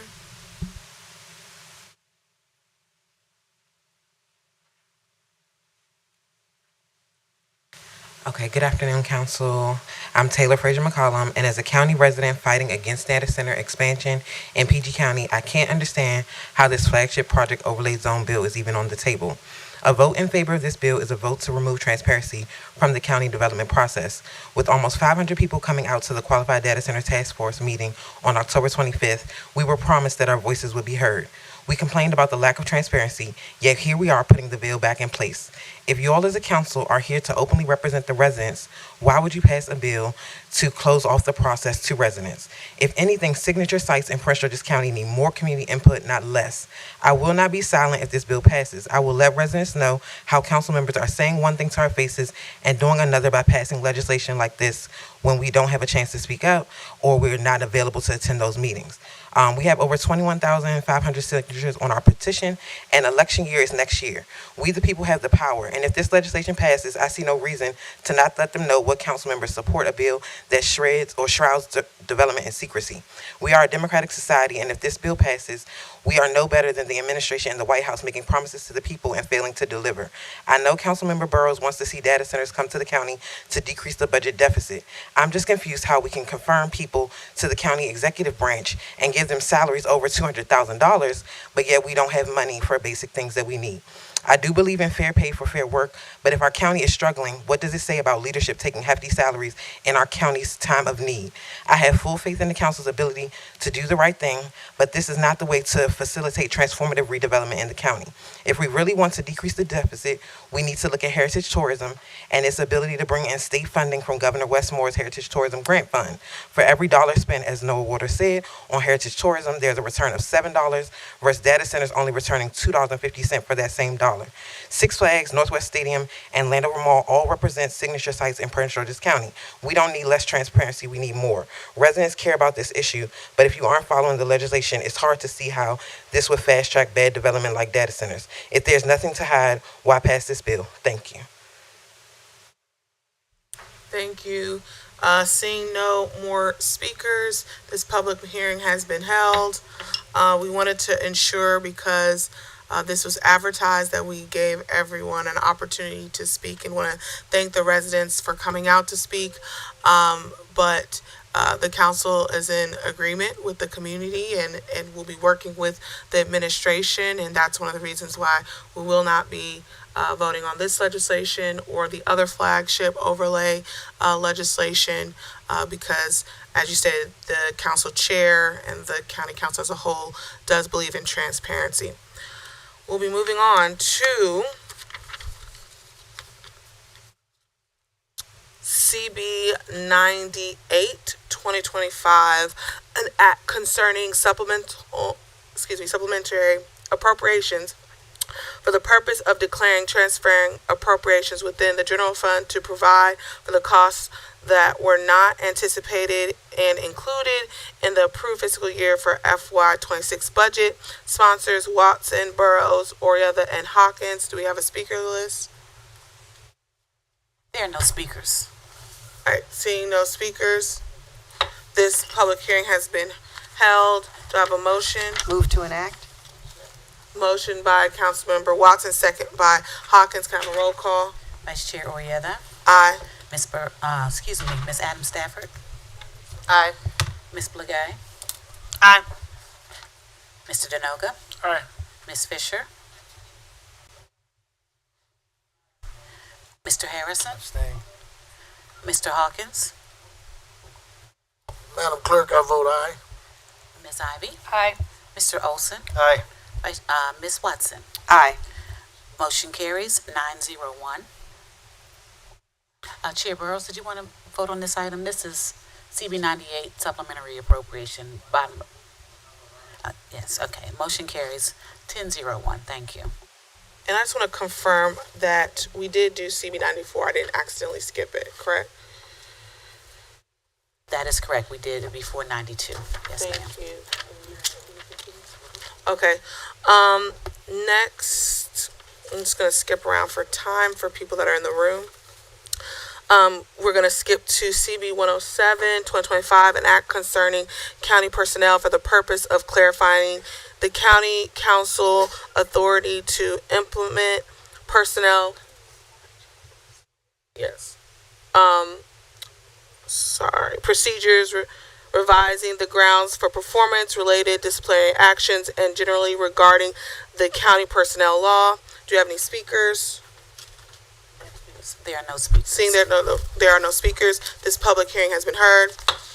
I would like to make one amendment Page 21. to the legislation to remove section 4 on page 2, where the employee commits an act or series of acts which call into serious question whether the employee is incompetent or efficient in continued performance of employees' assigned duties and responsibilities. I'd like to strike that section, so I'll make that motion. Do I have a second? That's been motioned and seconded. Can we have a roll call on the amendment? I'm sorry, who's the second? Was it Ms. Second, Councilmember Olson. Thank you. Vice Chair Orieta? Aye. Ms. Adams Stafford? Aye. Ms. Blagay? Aye. Mr. Denoga? Aye. Ms. Fisher? Mr. Harrison? No. Ms. Ivy? Yes on the amendment. Vice Chair, I think I've done your voting already, I'm sorry. Ms. Watson? Aye on the amendment. Mr. Chair? Chair Burrows? Aye. Okay, and just to be sure I didn't skip a councilman. Okay, motion carries 10-1. And now I'd like to make a motion to No, enact. pardon me, 9-1. Excuse me. Now I'd like to make a motion to enact. Second. Been properly motioned by Councilmember Orieta, second by Olson. Can I have a roll call? Vice Chair Orieta? Aye. Ms. Adams Stafford? Aye. Ms. Blagay? Aye. Mr. Denoga? Aye. Ms. Fisher? Mr. Harrison? No. Mr. Hawkins? Madam Clerk, I abstain. Ms. Ivy? I vote no, and in explaining my vote, with what's going on right now in the federal government and how it impacts workers, I just think it's the wrong message to send to our employees here at this time. And I don't think we should do anything that makes them feel less secure in their jobs. So I vote no. Mr. Olson? Aye. Ms. Watson? Abstain. Chair Burrows? Aye. Motion carries 7-2.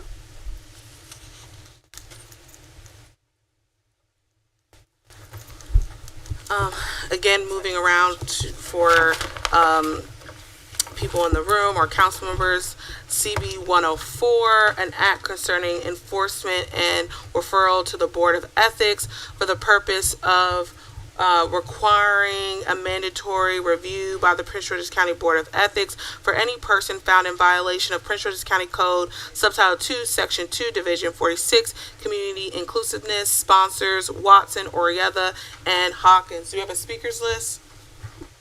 There are no speakers. All right. Hearing that we have no speakers, public hearing has been held. Yielding to Councilmember Fisher. Thank you, Madam Vice Chair. We have a minor amendment to this legislation, and this is my bill, but my name wasn't on it because all these bills happened on that 21st day. So if I can refer to Mr. Cooper on that amendment.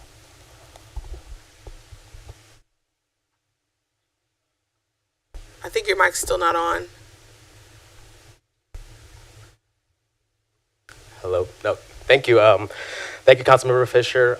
We have a few technical amendments to this bill on page 2 in line 1 after county. Insert Office of Ethics and Accountability, and the next technical amendment is on page 2 in line 2 after subtitle 2. Insert and section 3-303 of Division 17A. Subtitle 2 on page 2. The next amendment is on page 2 in line 6 after subtitle 2. Insert for violations of the county code of ethics. The next technical change is on page 3 in line 31 after for any. Insert brackets ethics dash related close brackets. The next technical change is on page 4 in line 1 after refer the matter to. Insert Office of the Ethics and Accountability, and the last technical change is on page 4 in line 2 after 2-294 insert 3-303. That concludes the amendments to CB 104. Motion to move the amendments to create a draft 2. Second. It's been properly moved by Councilmember Fisher, second by Councilmember Denoga. Can I have a roll call on the amendments? Vice Chair Orieta? Aye. Ms. Adams Stafford? Aye. She stepped away. Mr. Denoga? Aye. Ms. Fisher? Aye. Mr. Harrison? Mr. Hawkins? Madam Clerk, I vote aye. Ms. Ivy? Aye. Mr. Olson? Aye. Ms. Watson? Aye. Motion carries 9-0. Motion to move favorable on draft 2, or to enact draft 2? Enact draft 2. Second. So we have it properly motioned by Councilmember Fisher, second by Hawkins. Can we have a roll call? Vice Chair Oyetha? Aye. Ms. Adams Stafford? Aye. Mr. Denoga? Aye. Ms. Fisher? Aye, and to be added, thank you, Councilmember Watson. Oh, yes, you're on. I'm sorry. Mr. Harrison? Mr. Hawkins? I vote aye, Madam Clerk. Ms. Ivy? Aye. Mr. Olson? Aye. Ms. Watson? Aye. Motion carries 9-0. All right, thank you. We should be back on track now with CB 99, 2025, an act concerning critical worker housing assistance program for the purpose of establishing a critical worker housing assistance program within the Housing Investment Trust Fund, providing eligible standards for participation in the program, providing for the assistance to be offered in the program, providing for the application and approval process for the program assistance, and generally regarding the Housing Investment Trust Fund. Sponsors: Burrows, Watson, Orieva, Hawkins, and Olson. Do you have a speakers list? There are no speakers. Seeing that there are no speakers, this hearing has been held. Do we have a motion? Motion to enact. Second. Madam Vice Chair, can you just repeat the bill number? Oh, and the yes, page? sure. I'm sorry. It is on page 16. It is CB 99, 2025, an act concerning critical worker housing assistance program. You are welcome. And we had a motion by Councilmember Hawkins and with a second by Watson. Can we have a roll call? Vice Chair Oyetha? Aye. Ms. Adams Stafford? Aye. Mr. Denoga? Aye. Ms. Fisher? Aye, and to be added. Mr. Hawkins? Madam Clerk, I vote aye. Ms. Ivy? Aye. Mr. Olson? Aye. Ms. Watson? Aye. Okay. Chair Burrows? Aye. Ms. Motion- Brown, could I be added? Sorry. Yes. We'll add you. And motion carries 9-0. CB 100, an act concerning enhancement of county procurement practices for the purpose of amending provisions of subtitle 10A regarding administrative procedures, award of contracts, prohibited types of contracts, economic development, and generally relating to procurement subject to subtitle 10A. This is being sponsored by Councilmember Watson. Are there any additional speakers? There are no speakers. Public hearing has concluded. Is there a motion to enact? Move to enact. It's been moved by Councilmember Watson, seconded by Councilmember Oriata. Madam Clerk, please call the roll. Chair Burrows? Aye. Ms. Adams Stafford? Aye. Mr. Denoga? Aye. Ms. Fisher? Mr. Hawkins? Madam Clerk, I vote aye. Ms. Ivy? Aye. Mr. Olson? Aye. Vice Chair Oyetha? Ms. Watson? Aye. Motion carries 9-0.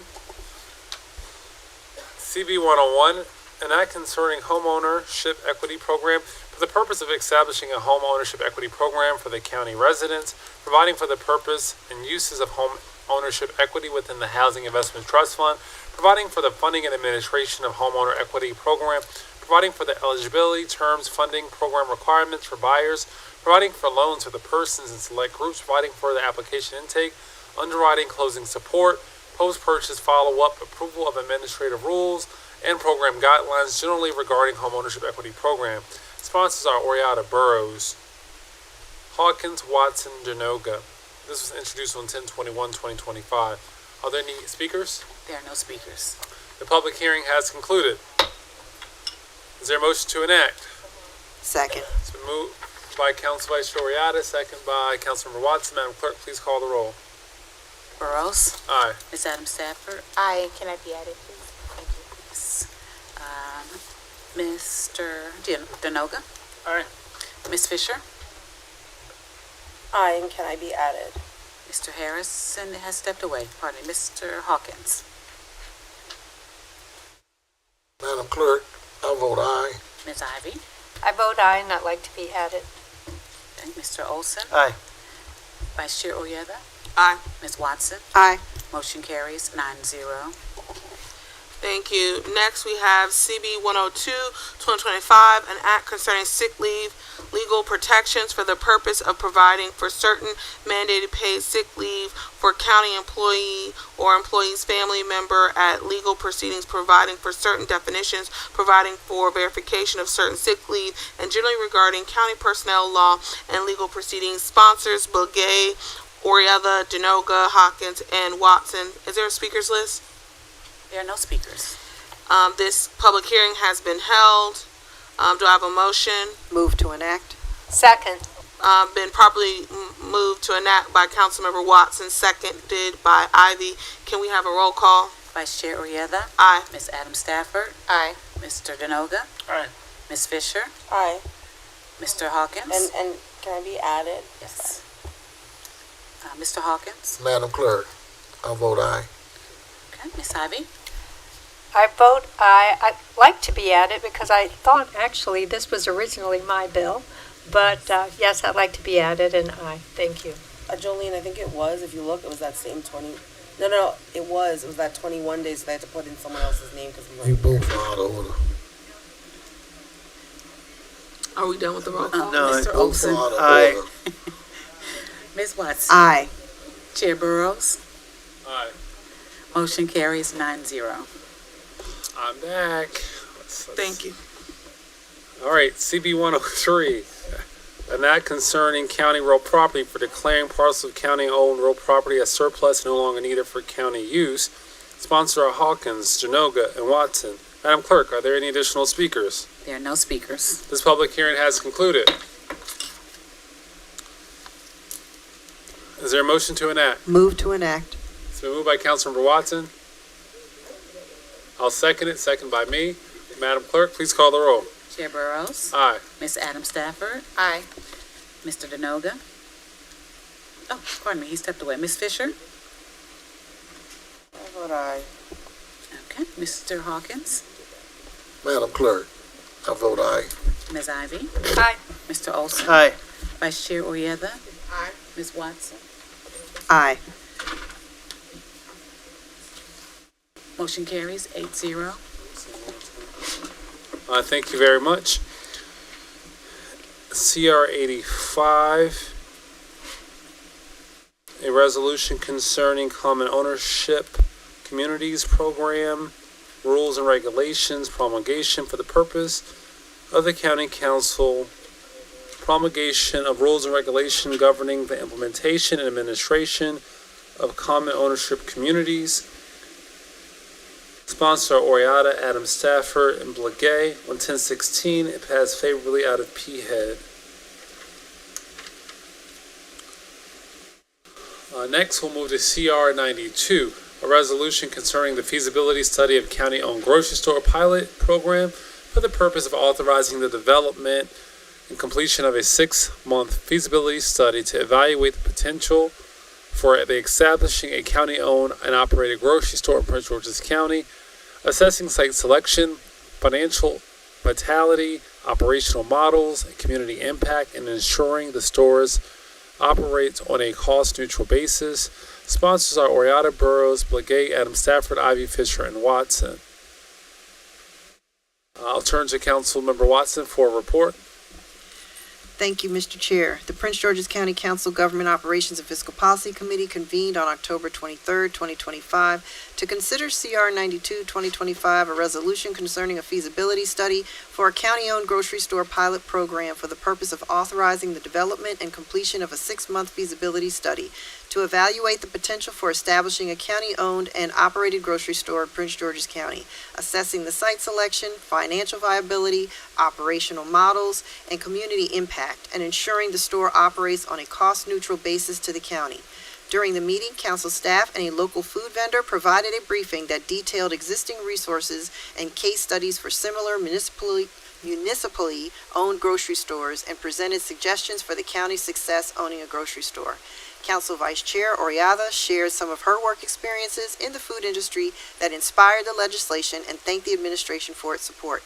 After further discussion, the Prince George's County Council's Government Operations and Fiscal Policy Committee reported CR 92, 2025 out of committee favorably, 3-0 with amendments. And that concludes my report. Thank you. Do we have a motion to substitute draft 2 in lieu of draft 1? Move to draft 2 in lieu of draft 1. We have a properly motioned by Councilmember Watson, seconded by Fisher. Can I have a roll call?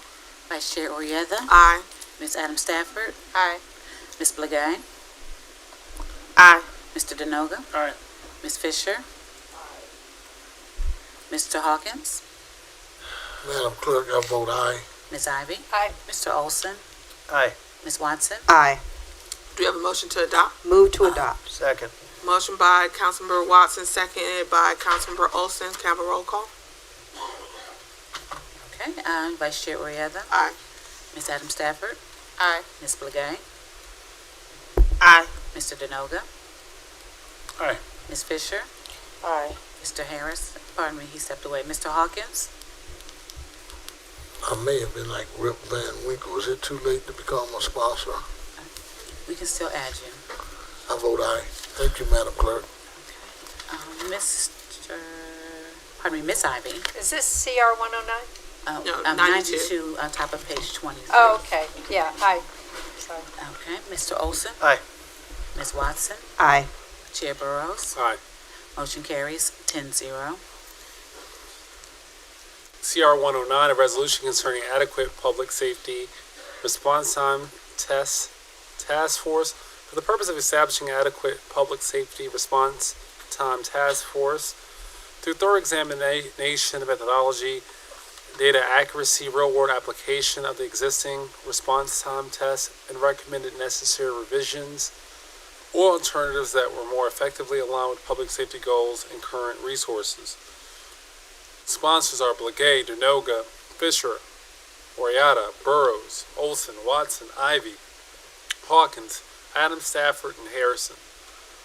I'll turn to Councilman Denoga for a report. On November 6, 2025, the Planning, Housing, and Economic Development Committee met to discuss CR 109. Councilmember Blagay, the sponsor, stated that legislation will re-examine the response time process and create a process that makes sense for the community. The PHED committee discussed a revised version of the resolution, which added a representative from the Office of Homeland Security. Ms. Owens stated the county executive supports the resolution with amendments. Ms. Hernandez found the revised resolution to be in proper legislative form with no legal impediments. The Budget and Policy Analysis Division's fiscal note explained the resolution will not have a direct or indirect fiscal impact. The Planning Department comments recommended adding a representative from the Office of Homeland Security, the Office of Management and Budget. The Office of Management and Budget submitted a memo stating that the legislation is not likely to have a fiscal impact. PHED committee voted 3-0 in favor of CR 109 2025 with amendments. That concludes the report. Thank you very much. Is there a motion to substitute draft 2 in lieu of draft 1? Motion, move favorable, or motion to substitute draft 2 with draft 1. Second. Councilman Blagay made the motion. Vice Chair Oriata made the second. Madam Clerk, please call the roll. Chair Burrows? Aye. Ms. Adam Stafford? Aye. Ms. Blagay? Aye. Mr. Denoga? Aye. Ms. Fisher? Aye. Mr. Hawkins? Oh, is that Ms. Ivy? Aye. Mr. Olson? Aye. Vice Chair Orietta? Aye. Ms. Watson? Aye. Motion carries 9-0. Is there a motion to adopt? So moved by Councilman Blagay, second by Councilman Oriata. Madam Clerk, please call the roll. Chair Burrows? Aye. Ms. Adam Stafford? Aye. Ms. Blagay? Aye. Mr. Denoga? Aye. Ms. Fisher? Aye. Ms. Ivy? Aye. Mr. Olson? Aye. Vice Chair Orietta? Aye. Ms. Watson? Aye. Motion carries 9-0. Thank you. Next we have CR 110, 2025, a resolution concerning support for the creative industry for the purpose of expressing support for motion pictures, visual arts, commercial productions, and all other creative industries to invest in Prince George's County.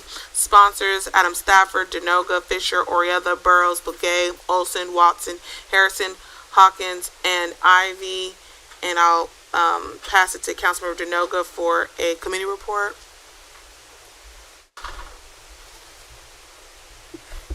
On November 6, 2025, the Planning, Housing, and Economic Development Committee met to discuss CR 110 2025 proposed draft 2. Councilmember Adam Stafford, the sponsor, highlighted the legislation seeks to support the creative sector, recognize the value of local artists and businesses, and position Prince George's County as a regional hub for talent, promoting arts-based development and workforce opportunities. Ms. Miller-Wye from the Budget and Policy Analysis Division stated that adopting the resolution would have a positive impact by motivating the General Assembly to establish incentives to attract the creative industry and expand the county's tax base. Ms. Hernandez stated the resolution was in proper legislative form with no legal impediments to its adoption. Ms. Owens stated the county executive supports the resolution. The PHED committee voted 3-0 in favor of CR 110 2025 draft 2. And that concludes the report. Thank you very much. Is there a motion to substitute draft 2 for draft 1? So moved. Second. It's been moved by Councilmember Adam Stafford, second by Councilmember Watson. Madam Clerk, please call the roll. Mayor Burrows, Aye. Ms. Adam Stafford, Aye. Ms. Blagay, Aye. Mr. Denoga, Aye. Ms. Fisher, Aye. Ms. Ivy, Aye. Mr. Olson, Aye. Vice Chair Orietta, Aye. Ms. Watson. Aye. Motion carries 9-0. Is there a motion to adopt? So moved. Second. It's been moved by Councilmember Adam Stafford, second by Councilmember Watson. Madam Clerk, please call the roll.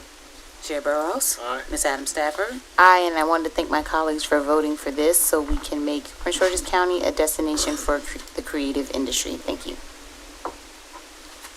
Ms. Blagay, Aye. Mr. Denoga, Aye. Ms. Fisher,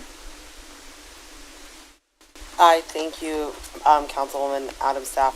Definitely gonna help boost up the Arts District in District 2, so excited. Mr. Hawkins, Madam Clerk, I vote aye, and I would like to also share my congratulations and much love and respect for our council member from District 5 for hitting the ground running and showing us what it takes when you have vision. Thank you very much. Ms. Ivy, Aye. Mr. Olson, Aye. Vice Chair Orietta, Ms. Watson, I vote aye, and I also say thank you to Councilmember Adam Stafford. Anything that helps to bring commercial development to the county is welcome.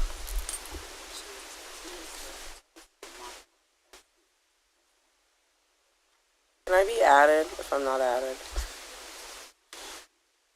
Wait a second.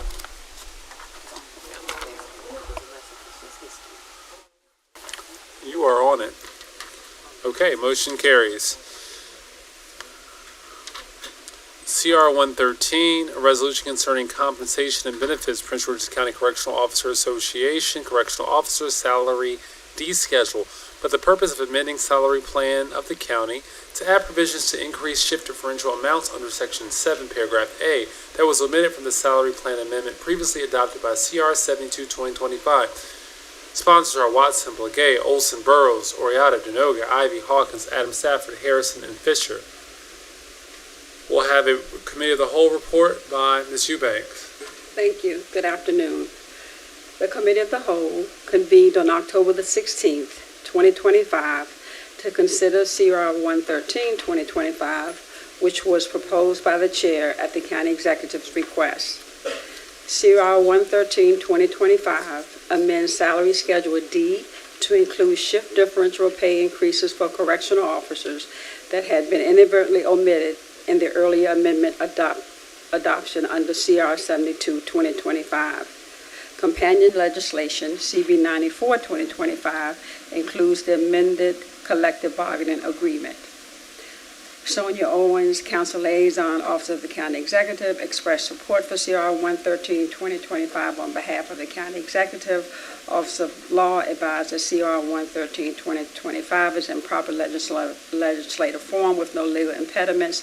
The Committee of the Whole voted favorably 8-0 on CR 113, 2025. Thank you.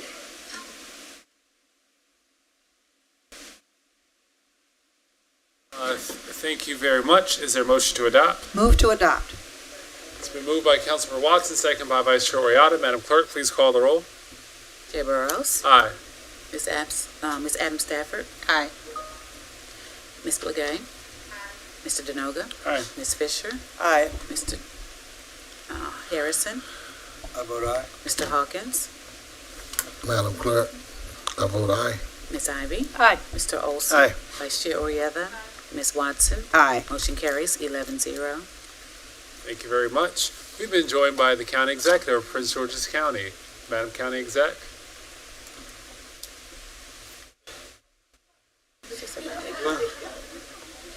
I hear you have I was a waiting few. until after your wonderful last day of session. I wanted to introduce the council to a couple who owns an amazing viral African-inspired business. And so I can wait until after your hearing is over. Okay. Okay. All right. Thank you. Thank you very much. CR 125, a resolution concerning a domestic violence work group for the purpose of establishing a domestic violence work group and providing for the purpose and objective of the work group, defining composition of the work group and requiring the issuance of a report regarding domestic violence prevention and response in Prince George's County. Sponsors are Fisher, Harrison, Watson, Oriata, Burrows, Olson, Hawkins, and Adam Stafford. Attorney Councilman Blagay for a report. Councilman Blagay. Sorry, this is a report for CR 125. The Health, Human Service, and Public Safety convened on November 6, 2025 to consider CR 125 proposed draft 2. Staff provided an overview of resolution establishing a domestic violence work group tasked with reviewing, analyzing, and strengthening the county's domestic violence prevention and response time. The work group will have 1 year to develop and submit comprehensive strategic plan. Its membership includes representatives from key county and state agencies and school system, and legal and judiciary committee, and organizations addressing domestic violence and sexual assault. The county council chair will appoint one council member, and the chair will be selected by the work group. The health department expressed support for CR 125 in 2025 and recommended adding a representative from the Department of Family Services. Mr. Ramon Gonzalez, legislative attorney, reviewed clarifying amendments in proposed draft 2, which also added several members to the work group. Councilmember Fisher sponsored and emphasized the need for a coordinated countywide strategy, noting the prevalence of domestic violence and the need for measurable outcomes. Councilmember Watson emphasized the importance of including language that addresses mental and financial abuse. Council Liaison Sonia Owens expressed the administration's support. Denora Hernandez from the Office of Law confirmed that the proposed draft 2 was in proper legislative form with no legal impediments. A motion to move favorable on CR 125-2025 draft 2 as amended has been made by Councilmember Watson, seconded by Councilmember Fisher. The motion carried 4-0. The committee then addressed the county executive's amendment. Councilmember Olson moved to reconsider the previous motion, seconded by Vice Chair Fisher, to include the representative from Department of Family Services. The Health and Human Service and Public Safety Committee voted favorably 4-0 to reconsider the previous motion for CR 125-2025 draft 2 as amended. Thank you very much. Motion to enact draft 2, CR 125. Second. So moved by Councilmember Fisher, second by Councilmember Watson. Madam Clerk, please call the roll. And Mr. Chair, this will be a motion to substitute draft 2 in lieu of draft 1. Chair Burrows. Aye. Ms. Adam Stafford. Aye. Ms. Blagay.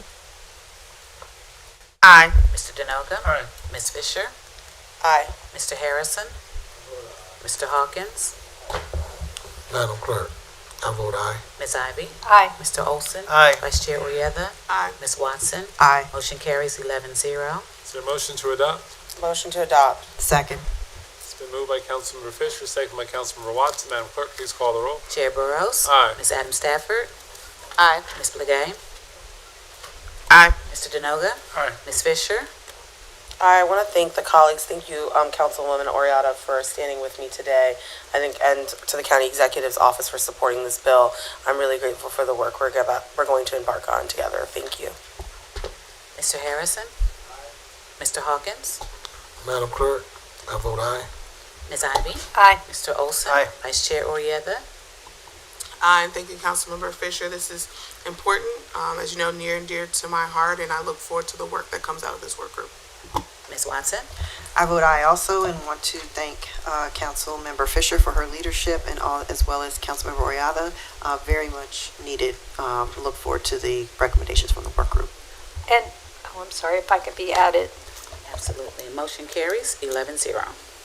Thank you. CR 134, resolution concerning stop sign monitoring system, Town of Forest Heights, for the purpose of providing the County Council approval of locations of stop sign monitoring systems in the Town of Forest Heights, generally regarding stop sign monitoring systems.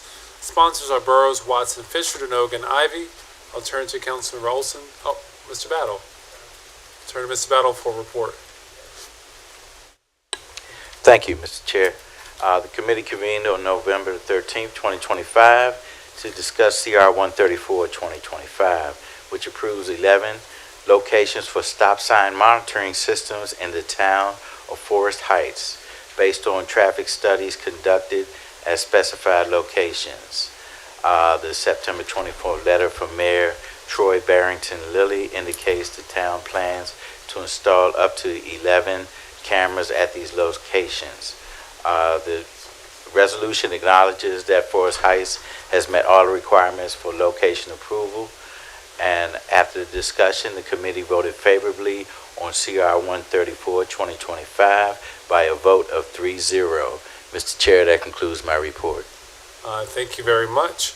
Is there a motion to adopt? Move to adopt. It's been moved by Councilmember Watson, seconded by Council Vice Chair Oriada. Madam Clerk, please call the roll. Chair Burrows? Aye. Ms. Adams Stafford? Aye. Mr. Denoga? Aye. Mr. Harrison? Mr. Hawkins? Madam Clerk, I vote aye. Ms. Ivy? Aye. Mr. Olson? Aye. Vice Chair Oriada? Aye. Ms. Watson? Aye. Motion carries 9-0. Thank you. Next, we have CR 142-2025, a resolution concerning the acting director office of the Office of Law for the purpose of extending the temporary appointment of Anthony D. Jones as the acting director of Office of Law. Do we have any additional sponsors? This is being proposed by the chair by the request of the county executive. Sponsors, council members Ivy, Hawkins, Watson, Oriada. Thank you. All right, this stands introduced. Do we have a motion to suspend the rules? Second. Properly motioned by Councilmember Olson, second by Hawkins. We have a roll call. Vice Chair Oriada. Aye. Ms. Adams Stafford. Aye. Mr. Denoga. Aye. Mr. Harrison. Mr. Hawkins. Madam Clerk, I vote aye. Ms. Ivy. Aye. Mr. Olson. Aye. Ms. Watson. Aye. Motion carries 8-0. Do you have a motion to adopt? Second. Properly motioned by Councilmember Olson, seconded by Watson. Can we have a roll call? Vice Chair Oriada. Aye. Ms. Adams Stafford. Aye.